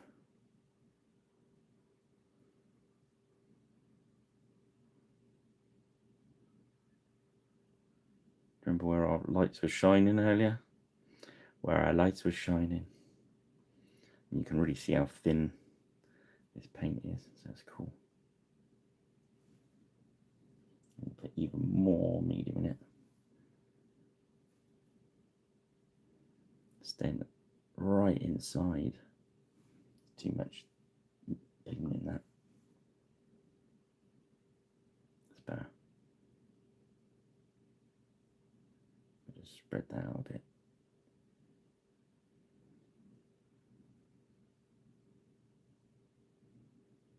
I want to go anywhere we haven't already highlighted, but we want little bits of it. It should look like wrinkles and stuff.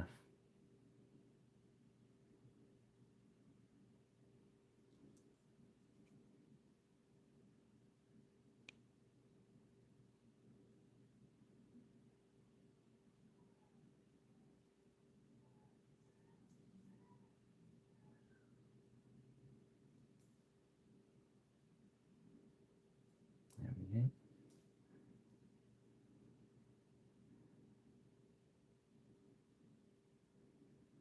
What? A dance mix of Clyde's things from Harriet. Okay. Yeah, that wins.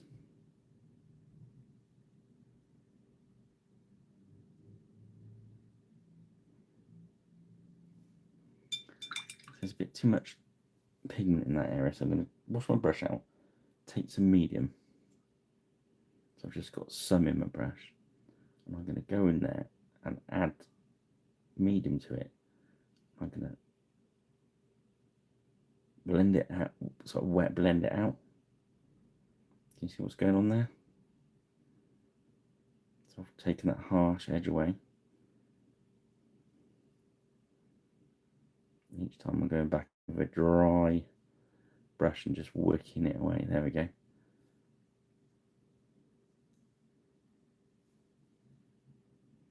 All that happened is my brush had picked up a little bit too much pigment.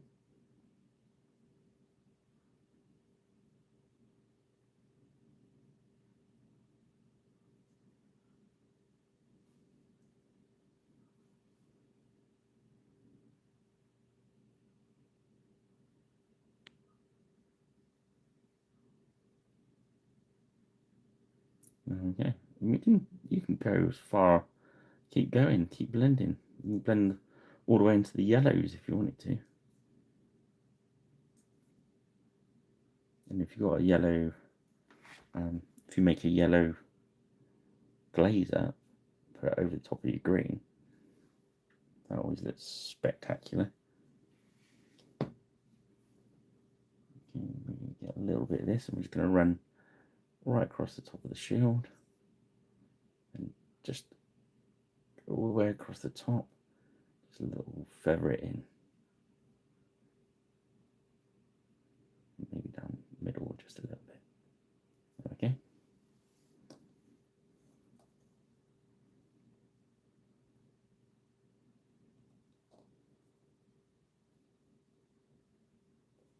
Yeah, yes.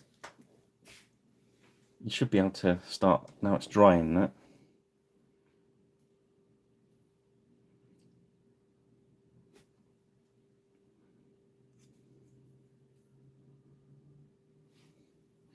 I was hoping it would, because obviously the wet paint's going to show you where I'm putting the paint. So hopefully it's more helpful that way, even though it looks a bit weird as it goes on. You end up. So that's our blue and our green done. So next we're going to work on these other squares. Now, I thought it'd be fun to paint some white squares, because everyone hates painting white. So what we'll do is we'll do some white. So obviously it's the stupidest colour to do. So we're going to start with grey castle.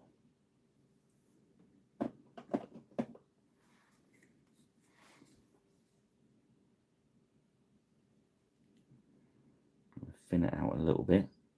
It doesn't really matter with greys and whites because they don't really thin in the same way. But I started with this castle grey because I wanted to get a nice edge on the blue.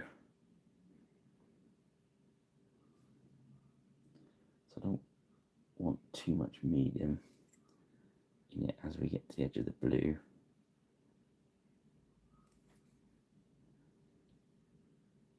So what happens is it kind of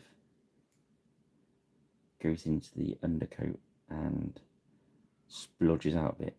You see what I mean?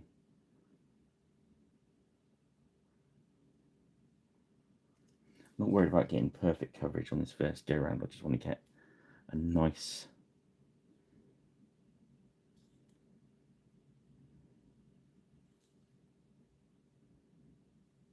edge on the edge of the blues.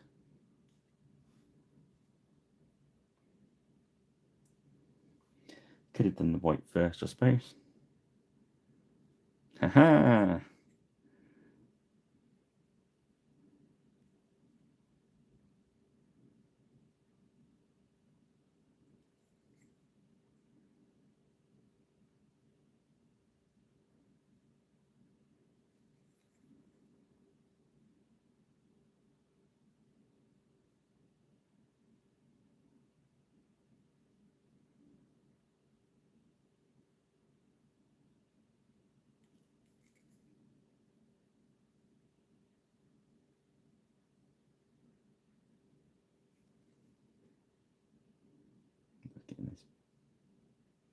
Nice and smooth.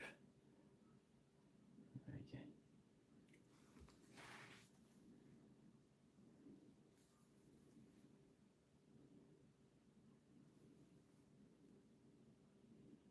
There's a Bristol Rovers fan.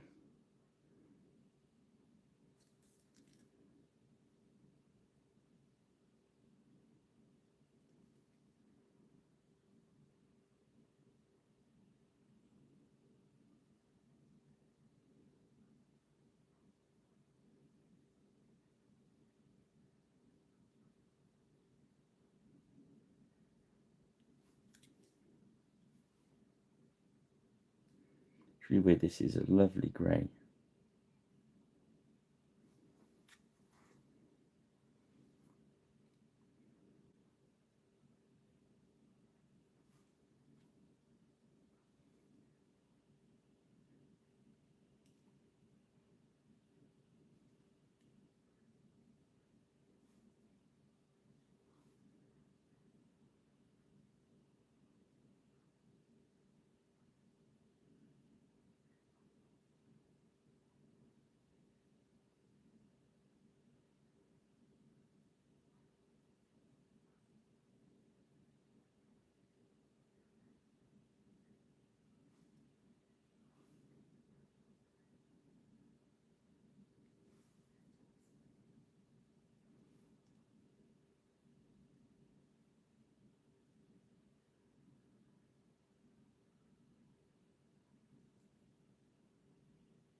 It really does do like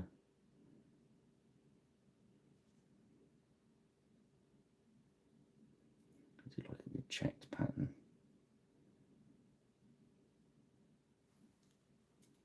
So quarters, not checks.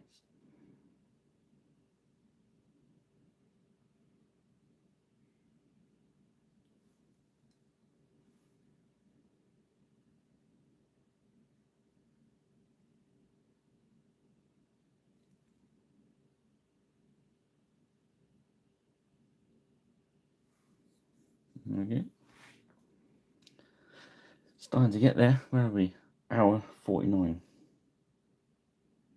Yeah, I thought it'd be a bit hopeful to get 2 done, but with all the layering, I thought it's going to be pointless painting 1.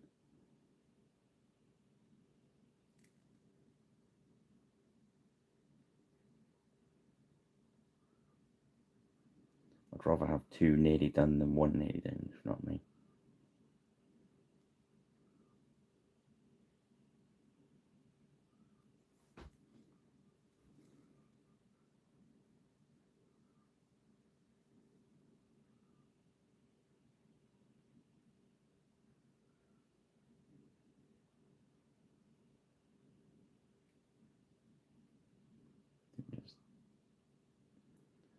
That's why I'm using this grey, because it's got really great coverage. We can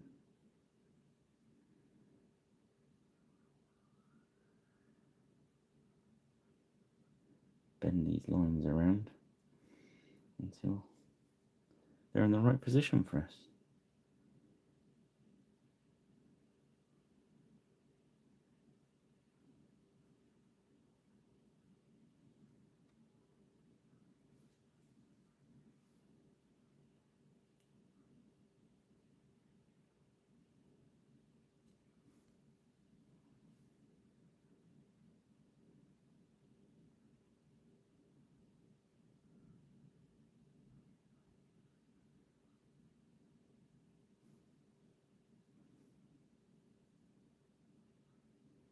There's another reason to stop with the blue when we got to there, because obviously the more the lighter blue we get, the less contrast we're going to have with the white.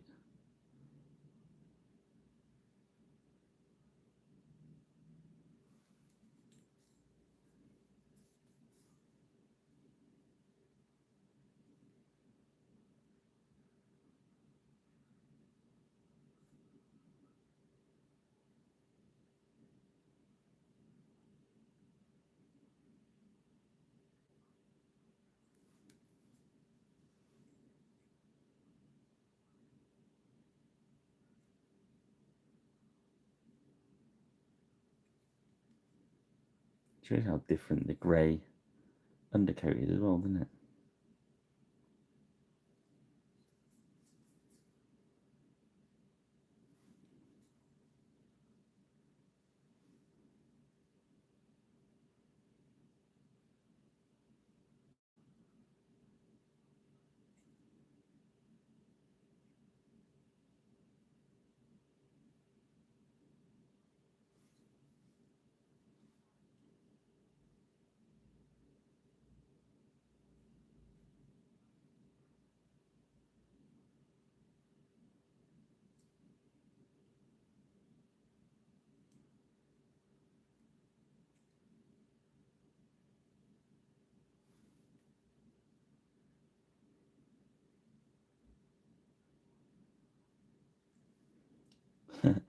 That's the grey still. This is level 1 of the whiteness. So it's hard because the lamps can just glow it up. I'll try and do a shielded version of it at the moment. So the face there is the original grey, and this is that castle grey. Is it castle? Yeah, grey castle. It's a dark olive grey.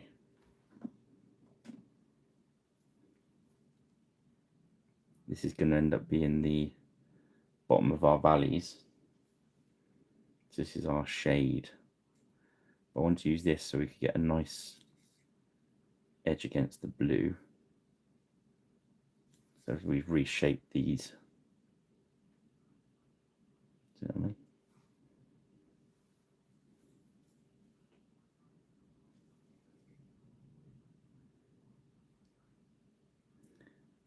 It's one of the triads I think people might not bother with. These greys, because they're obviously you've got the dark greys.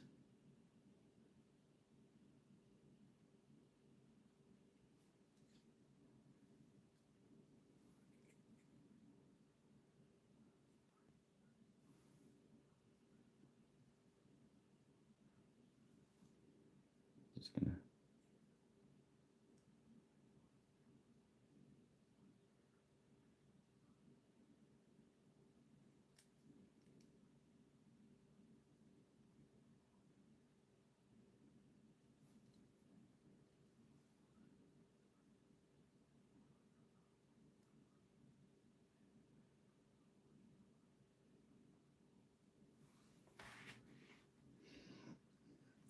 just go over his face.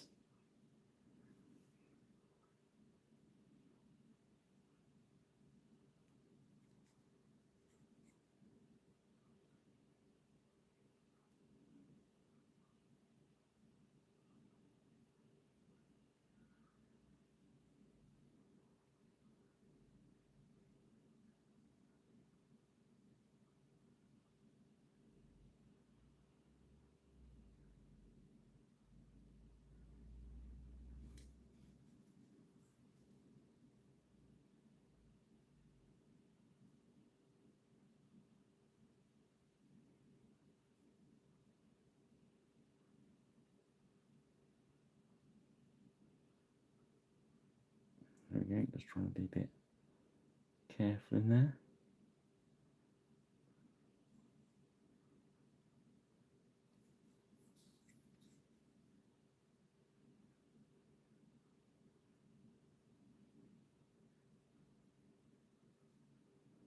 I'm thinking about doing like red level work and stuff on this guy.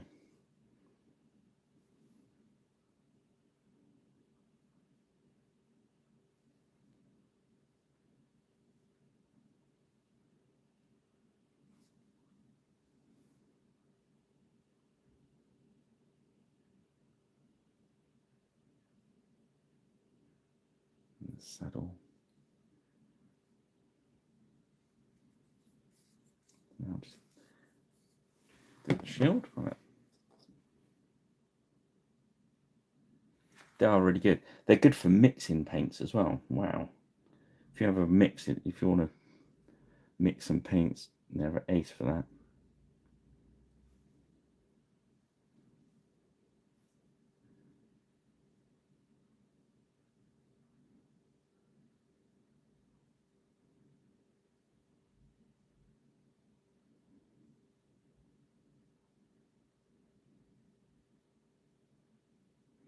What a time for the point to break down.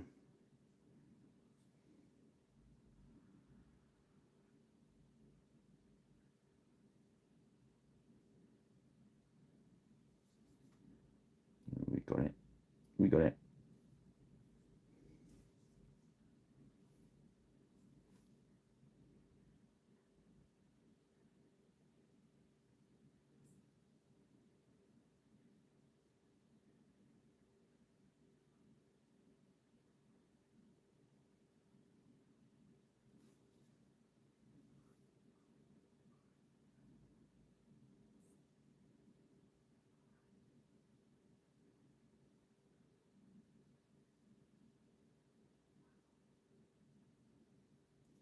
So I'm kind of a little bit off camera there. I was from.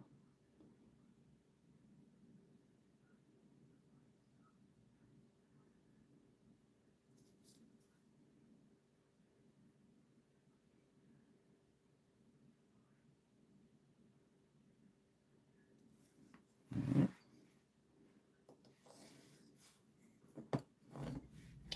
was thinking about doing that half the shield white as well, because I was going to do like a white stripe across the middle of there.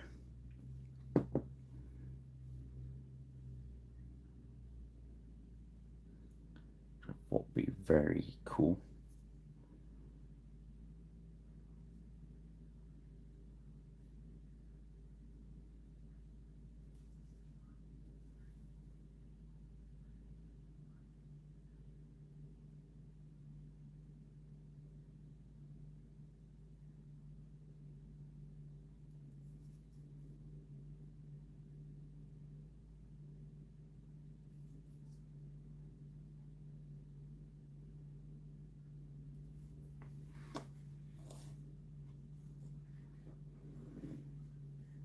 Yeah, I was thinking about a nice fat white line right across the middle there. It always hurts a little bit because you got these nice blends going on, and all of a sudden you're whack. There's a nice big different colour on there. So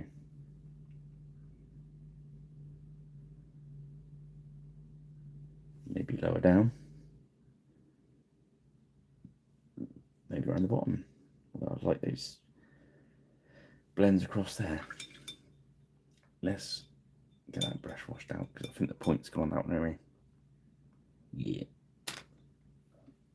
Let's just mark out a. Let's make extra work for ourselves. So we're gonna that grey white, and I reckon a white.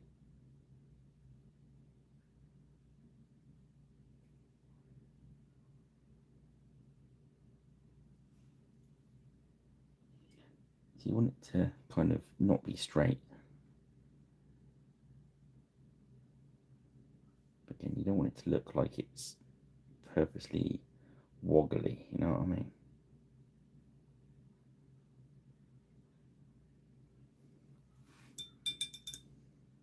I want to use my bigger brush. I might have to start a new brush now.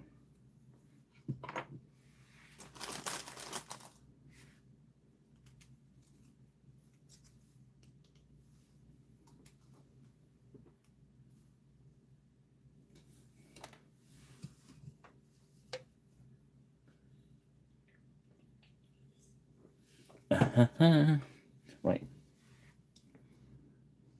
Hopefully.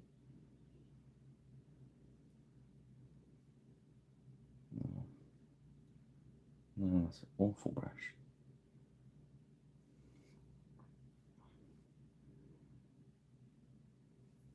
What's going on there?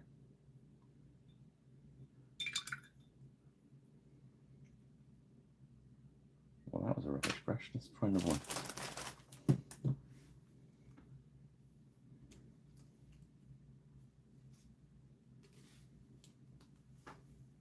Some of these brushes where I'm using very cheap brushes is you get one as it needs trimming. Oh, that's better.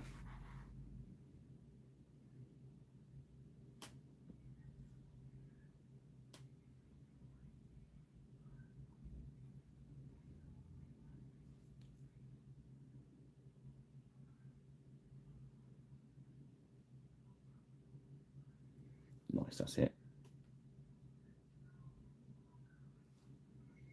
That's it. That's what we want.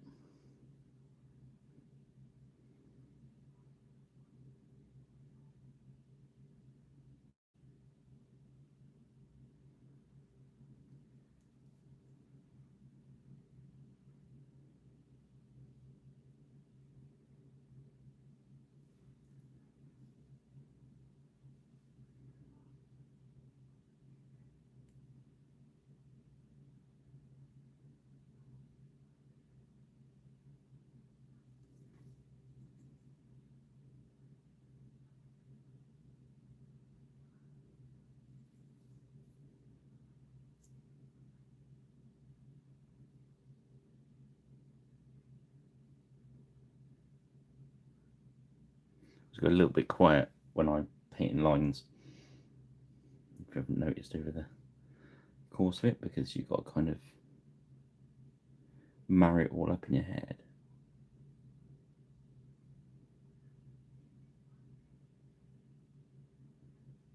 It's kind of tricky.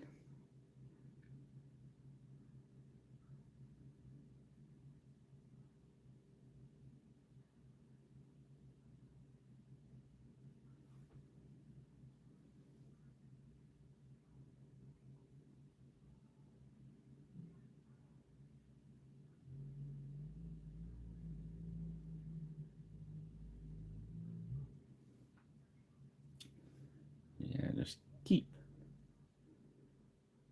going. It's a bit where you've got the idea of what you want in your head.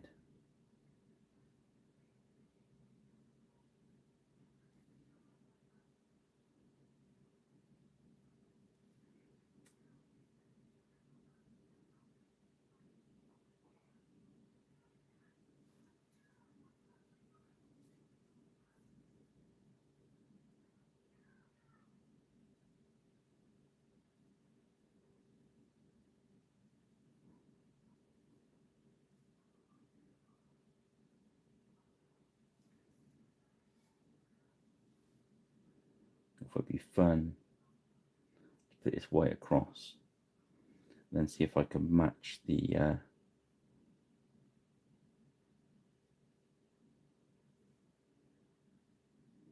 shades of highlights in the white to the green. Sound kind of fun.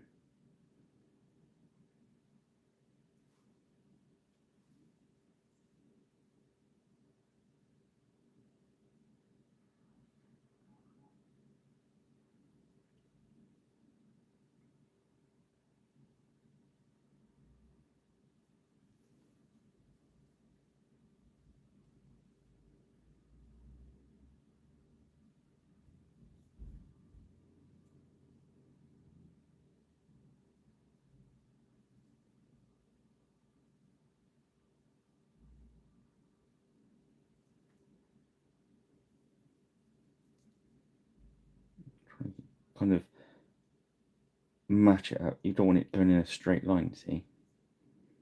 Doing a straight line, it's just going to look odd.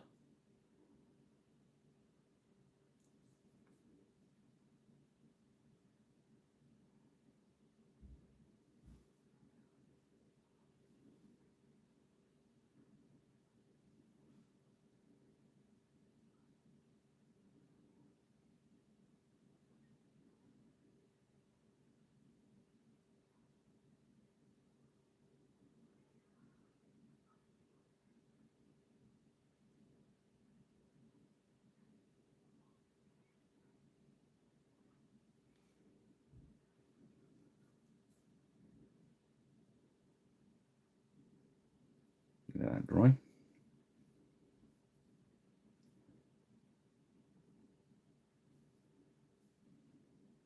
It's quite hard to do it on his Cerakote because it ain't got a lot of Cerakote to work with. So we just do a very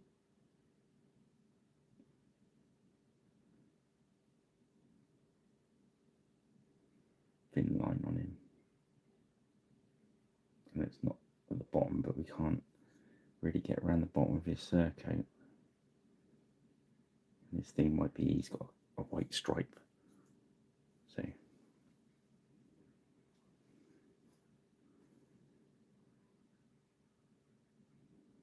as I said, we're not going for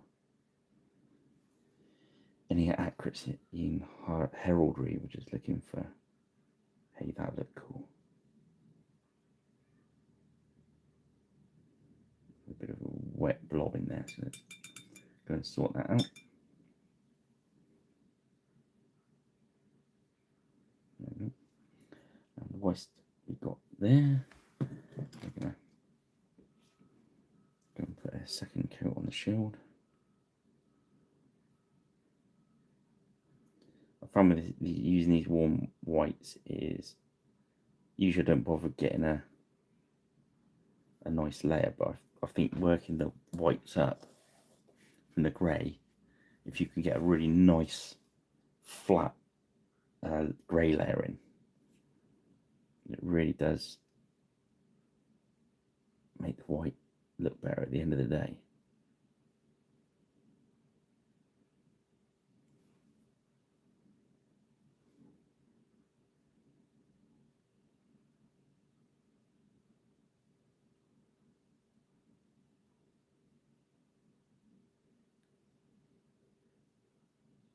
And depending on what mini you're painting, if you want that very wool look, there's another set of whites with the that start with like the bone thing, and that goes up to like a creamy white. But they're nice if you swap them around as well. Depends how many paints you want on your desk, I suppose.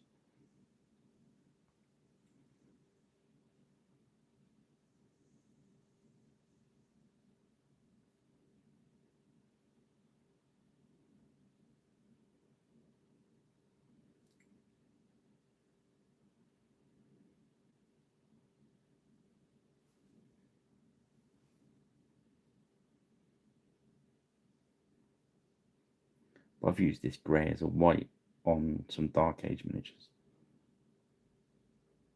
to get that kind of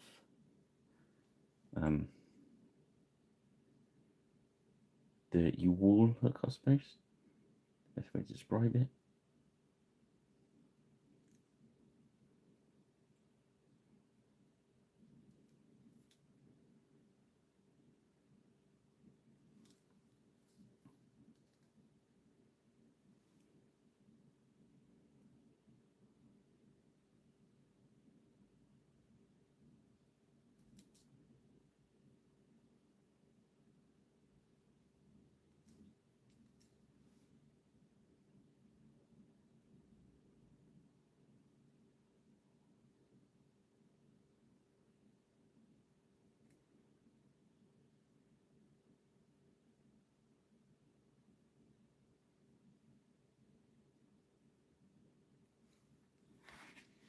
Mm-hmm.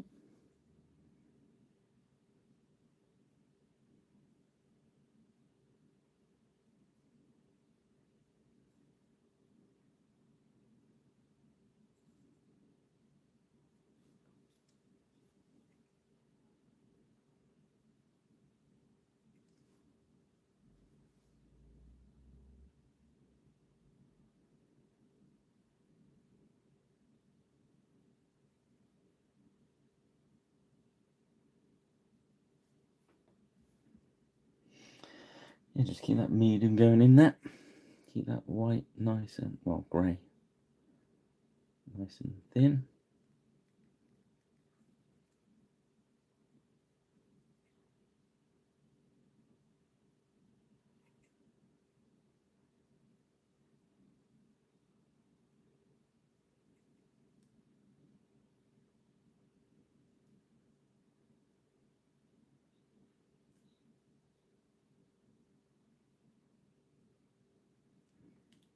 I wonder how many of these are going to make it to Partisan Sunday. So I'll jump back on in the morning to paint the rest of the French foot retinue. and then I will get some, well, see if I get these finished to take with me as well. I don't think I'm going to get all 10.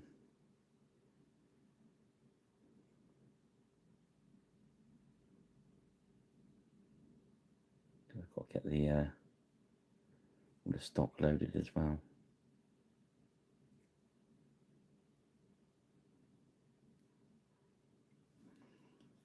Also, I suppose the my end of summer season sales finishing on my website this weekend, so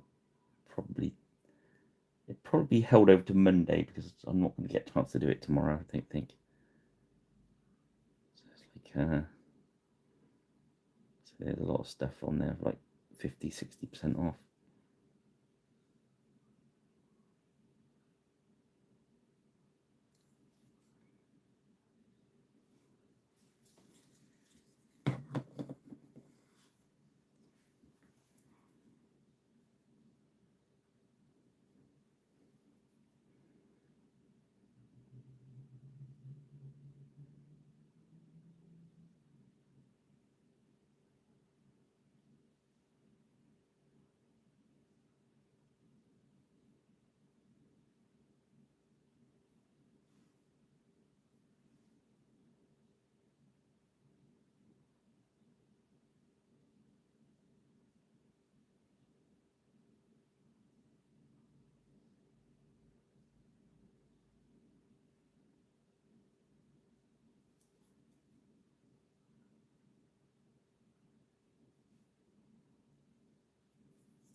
So there you go.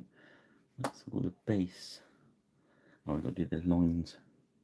Redid the shield, so it's, now they see it. Now they're dried off. It doesn't look as weird now, does it? And there's you guys thinking I'd gone crazy.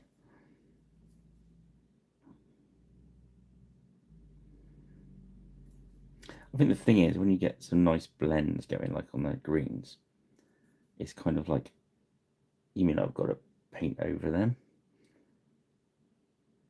It's a bit like when somebody asked me to do war paint or tattoos on orcs or barbarians.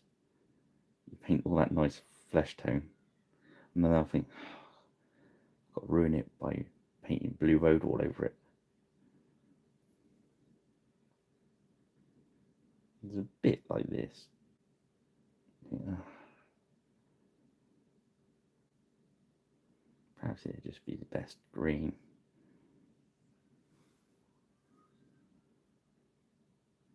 This is coat 2 of Castle Grey. Just to give us a nice solid base to work from. I'm almost tempted to put like sunglasses on the horse with white.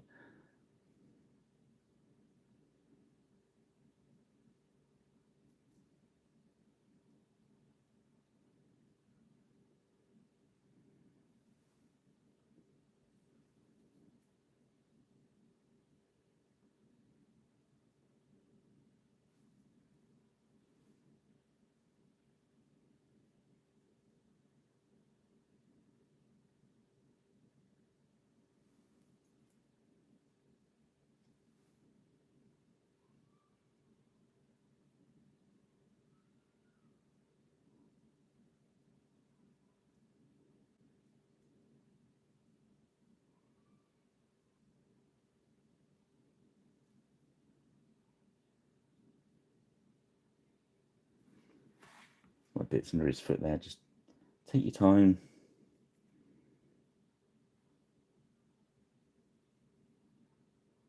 Think about where your brush is going.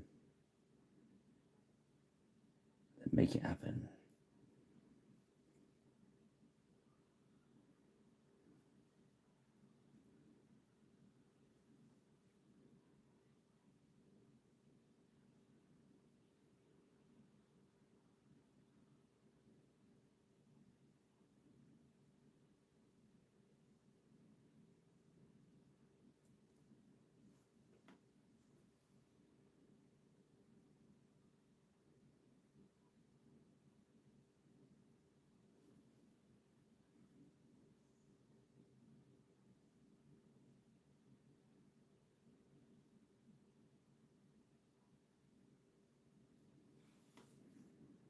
Mm-hmm.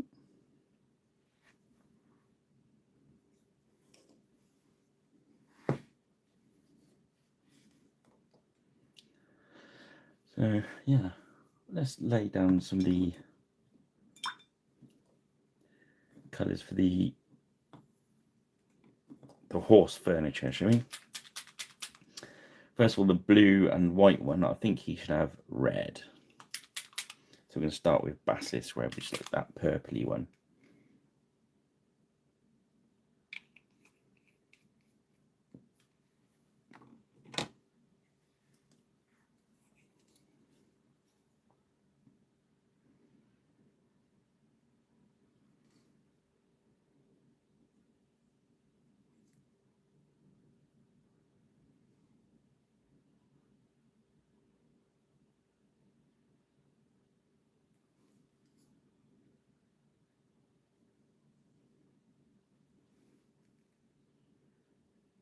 I think I'll probably do the saddle and all the leather work all in red.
I feel that next week I should go and do something a bit more, not basic, but a bit more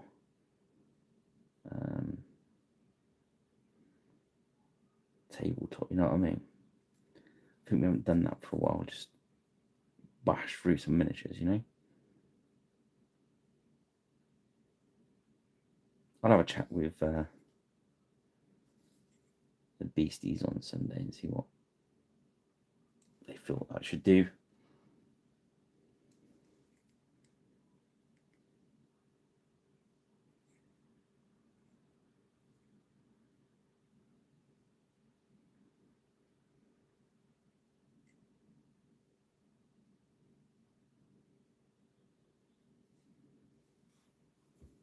We'll find something interesting, I should imagine.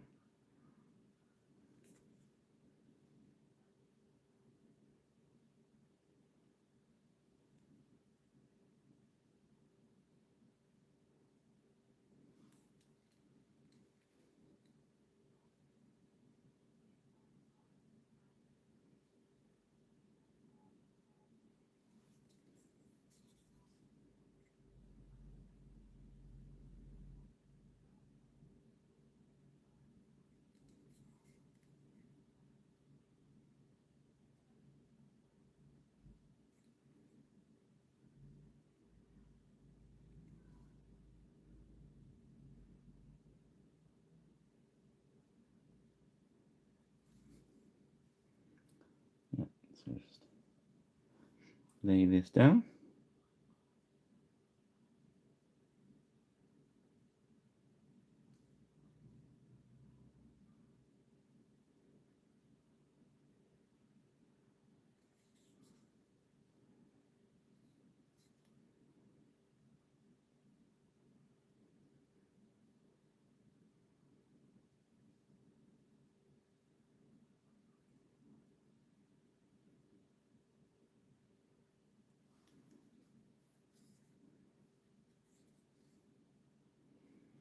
It's weird how this pinky purple does actually turn red when you finish the layering of it. It's kind of weird.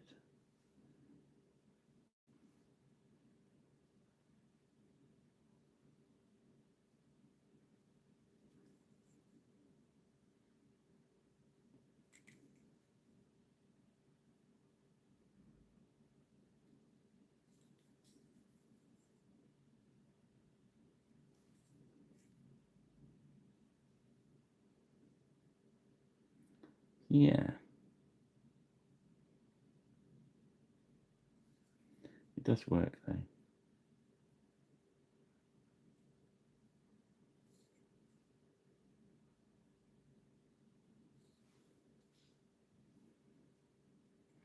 Missed a little bit of white in there.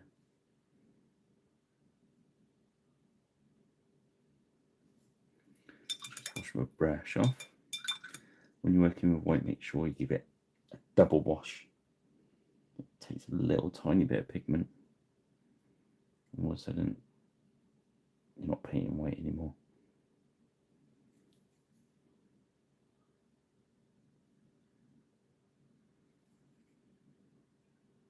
Remember, I've got to put the shields on these guys yet. So you will lose some of this behind there. But we all know it's painted. Painting with the shields on would have been a bit of a nightmare.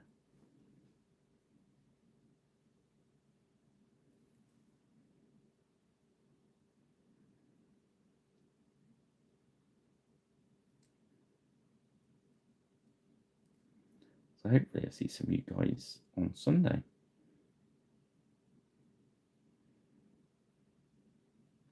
Like I said, if you are there. So I know some people say, message me, oh, I saw you at the show. Why didn't you say hello? Why didn't you say hello? Bring me a coffee. To accept bribery. Don't know what you bribed me for, but hey.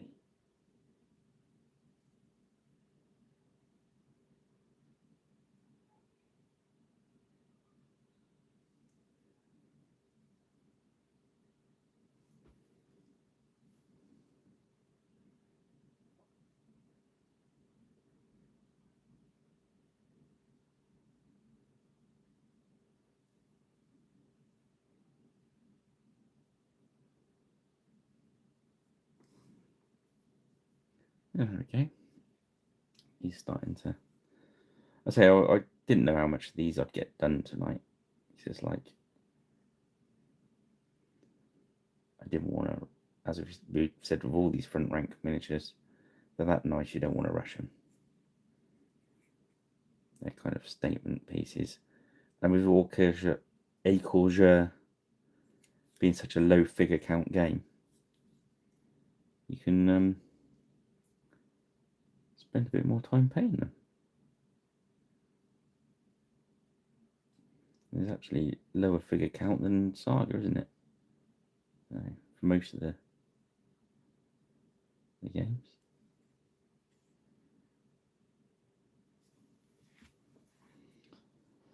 And if you're at Partisan Sunday, go over see Dr. Bob. Say Pirate Rich sent me to try your game.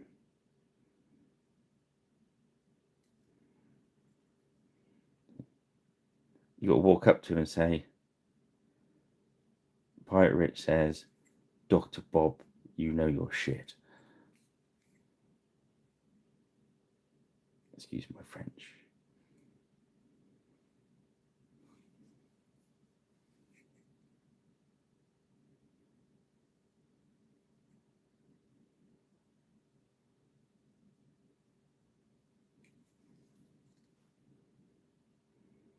Getting some straps on the back of his legs, stuff like that. I think I'll go brown, do brown on his like studded.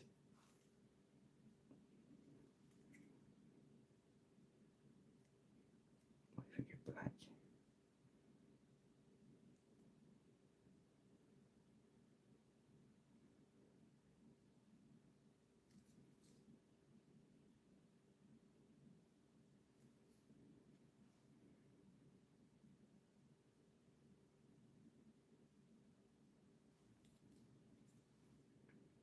So you can. I think sometimes when you're doing like quarters and checkers and lines and heraldry, you can actually cheat and paint the base miniature a bit, simplify what we've done tonight, you know what I mean? When I used about 6 different greens on that, you know, to be honest, if you'd have just painted it green, put the line on it, away you go. Let the front rank.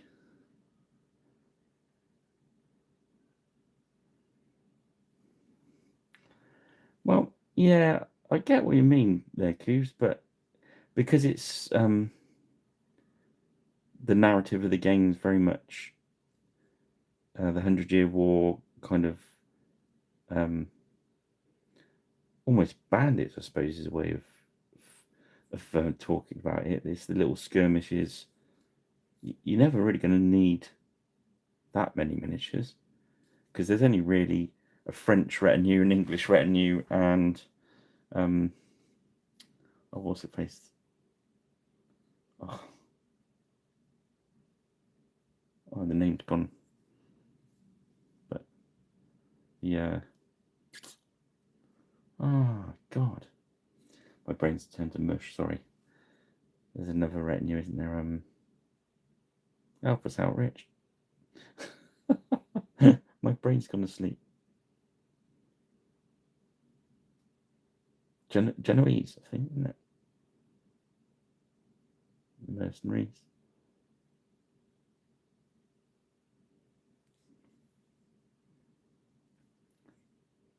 No, I think it's I think the retinues they put together for the. But to be honest, if you've got like French and English, because they're so pretty much the same miniature in it, if you leave them a little bit more generic,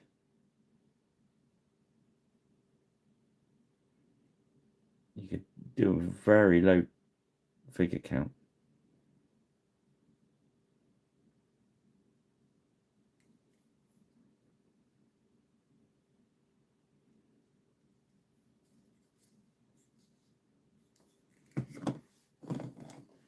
So it's going to red.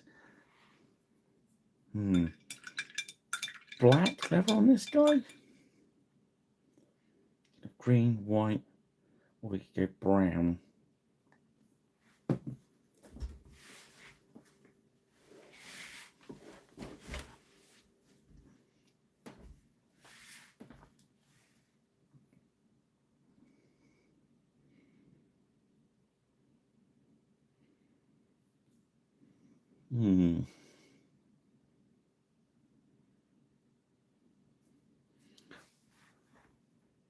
Yellow is going to be too much. Too green.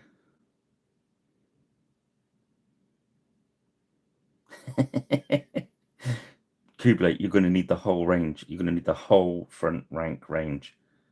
I'm sorry to inform you of this. Just get on the Griffin Beast website and start ordering front rank stuff. How's that? Is that better? Kublai, go to Griffin Beast. Order front rank.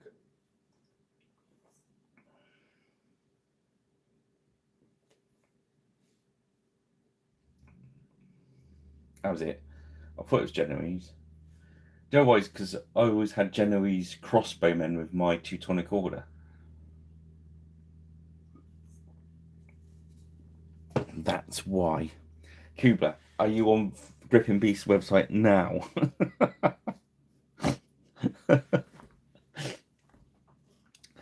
Now, are we going to do these bits leather? Are we going to muck around with leather? Or are we just going to go black and no going back?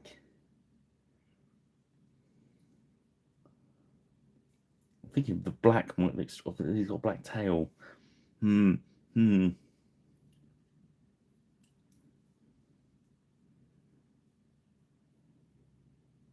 He's got red. So let's go brown. Let's go brown leather. We go with the Brigadine brown leather.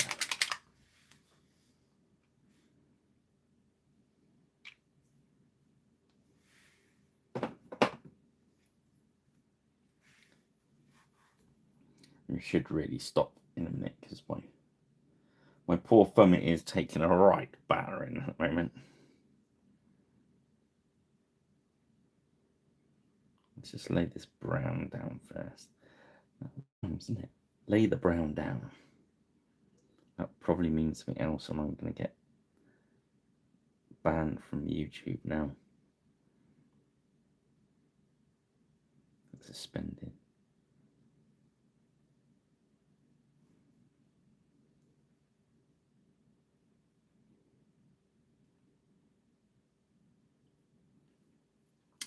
Oh yes, I meant to mention that. Yes, the 0 hour, which I think his name's Dave. You know, John. Oh God, I'm terrible with names. I usually go, just go up to him and go, oi. My apologies. But his game always looks amazing.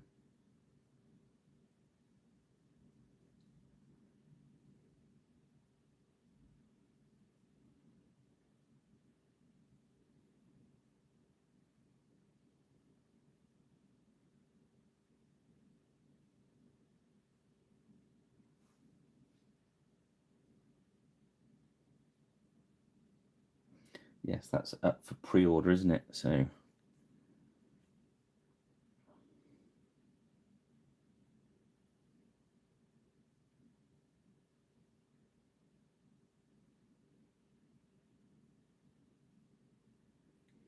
go and take a look at that, guys.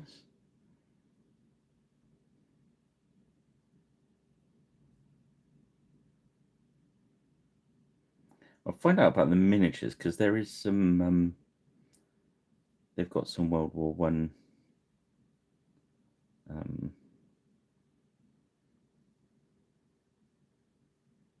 Woodbine Design minis, so I'll see if they're the ones that are compatible to the game. If so, we get some and have a look. So I've painted some officers and that. So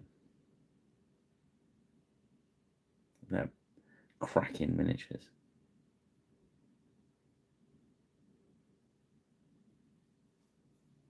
Love an excuse to paint some more.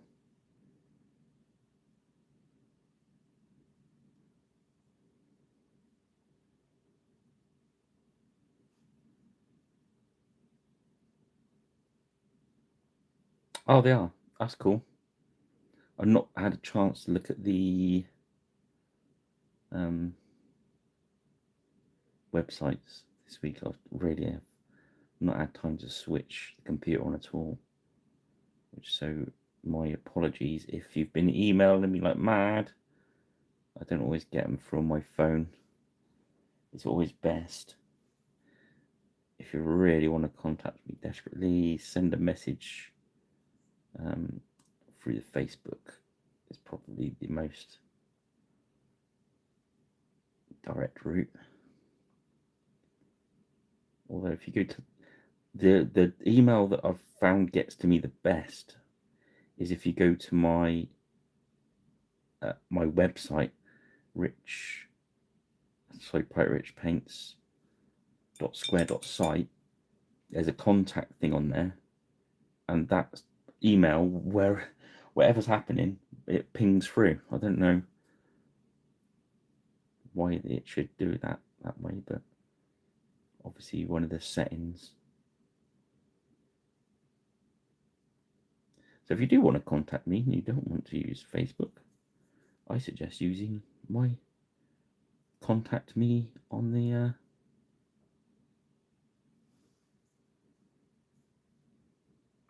yeah, I thought that. They're cracking miniatures. I really like them. There was you can get like head swaps and that from, can't you, and stuff like that.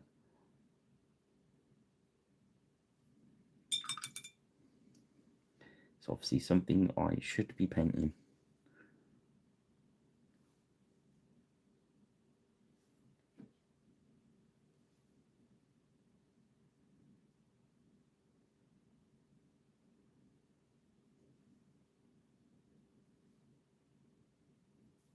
So if you want me to try and get some of those for next week, I will do my best. I'm sure I can, if I remember to tell Darren. He would bomb me some in the post next week. So if he hasn't got any at the show, he might have some at the show. Trouble is they have a limited amount of space and stuff to carry the stock at the show. So if you like pre-ordered, it's very tricky for him.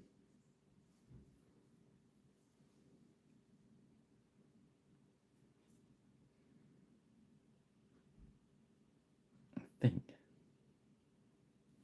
we're getting to that point of it's probably time to leave these guys for where they are for tonight. So I'll do black studded leather in there.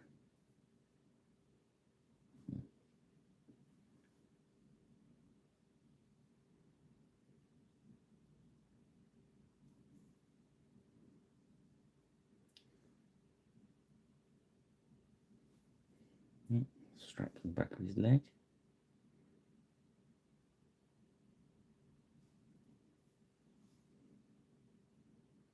That last brush I bought was a piece of rubbish, and this one's absolutely lovely. That's what I've noticed about these cheap brushes I buy. You get one rubbish one, and then like you get 10 nice ones. They don't last very long, but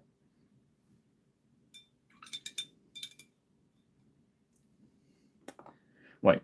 Okay, it's 2 hours 40 minutes. That's plenty enough time for you guys to listen to my voice, isn't it? We're going to leave them there. Let's have a look at what we got on the camera. Let's try and shade some of the light off this white. That's too much light off the white. There we go.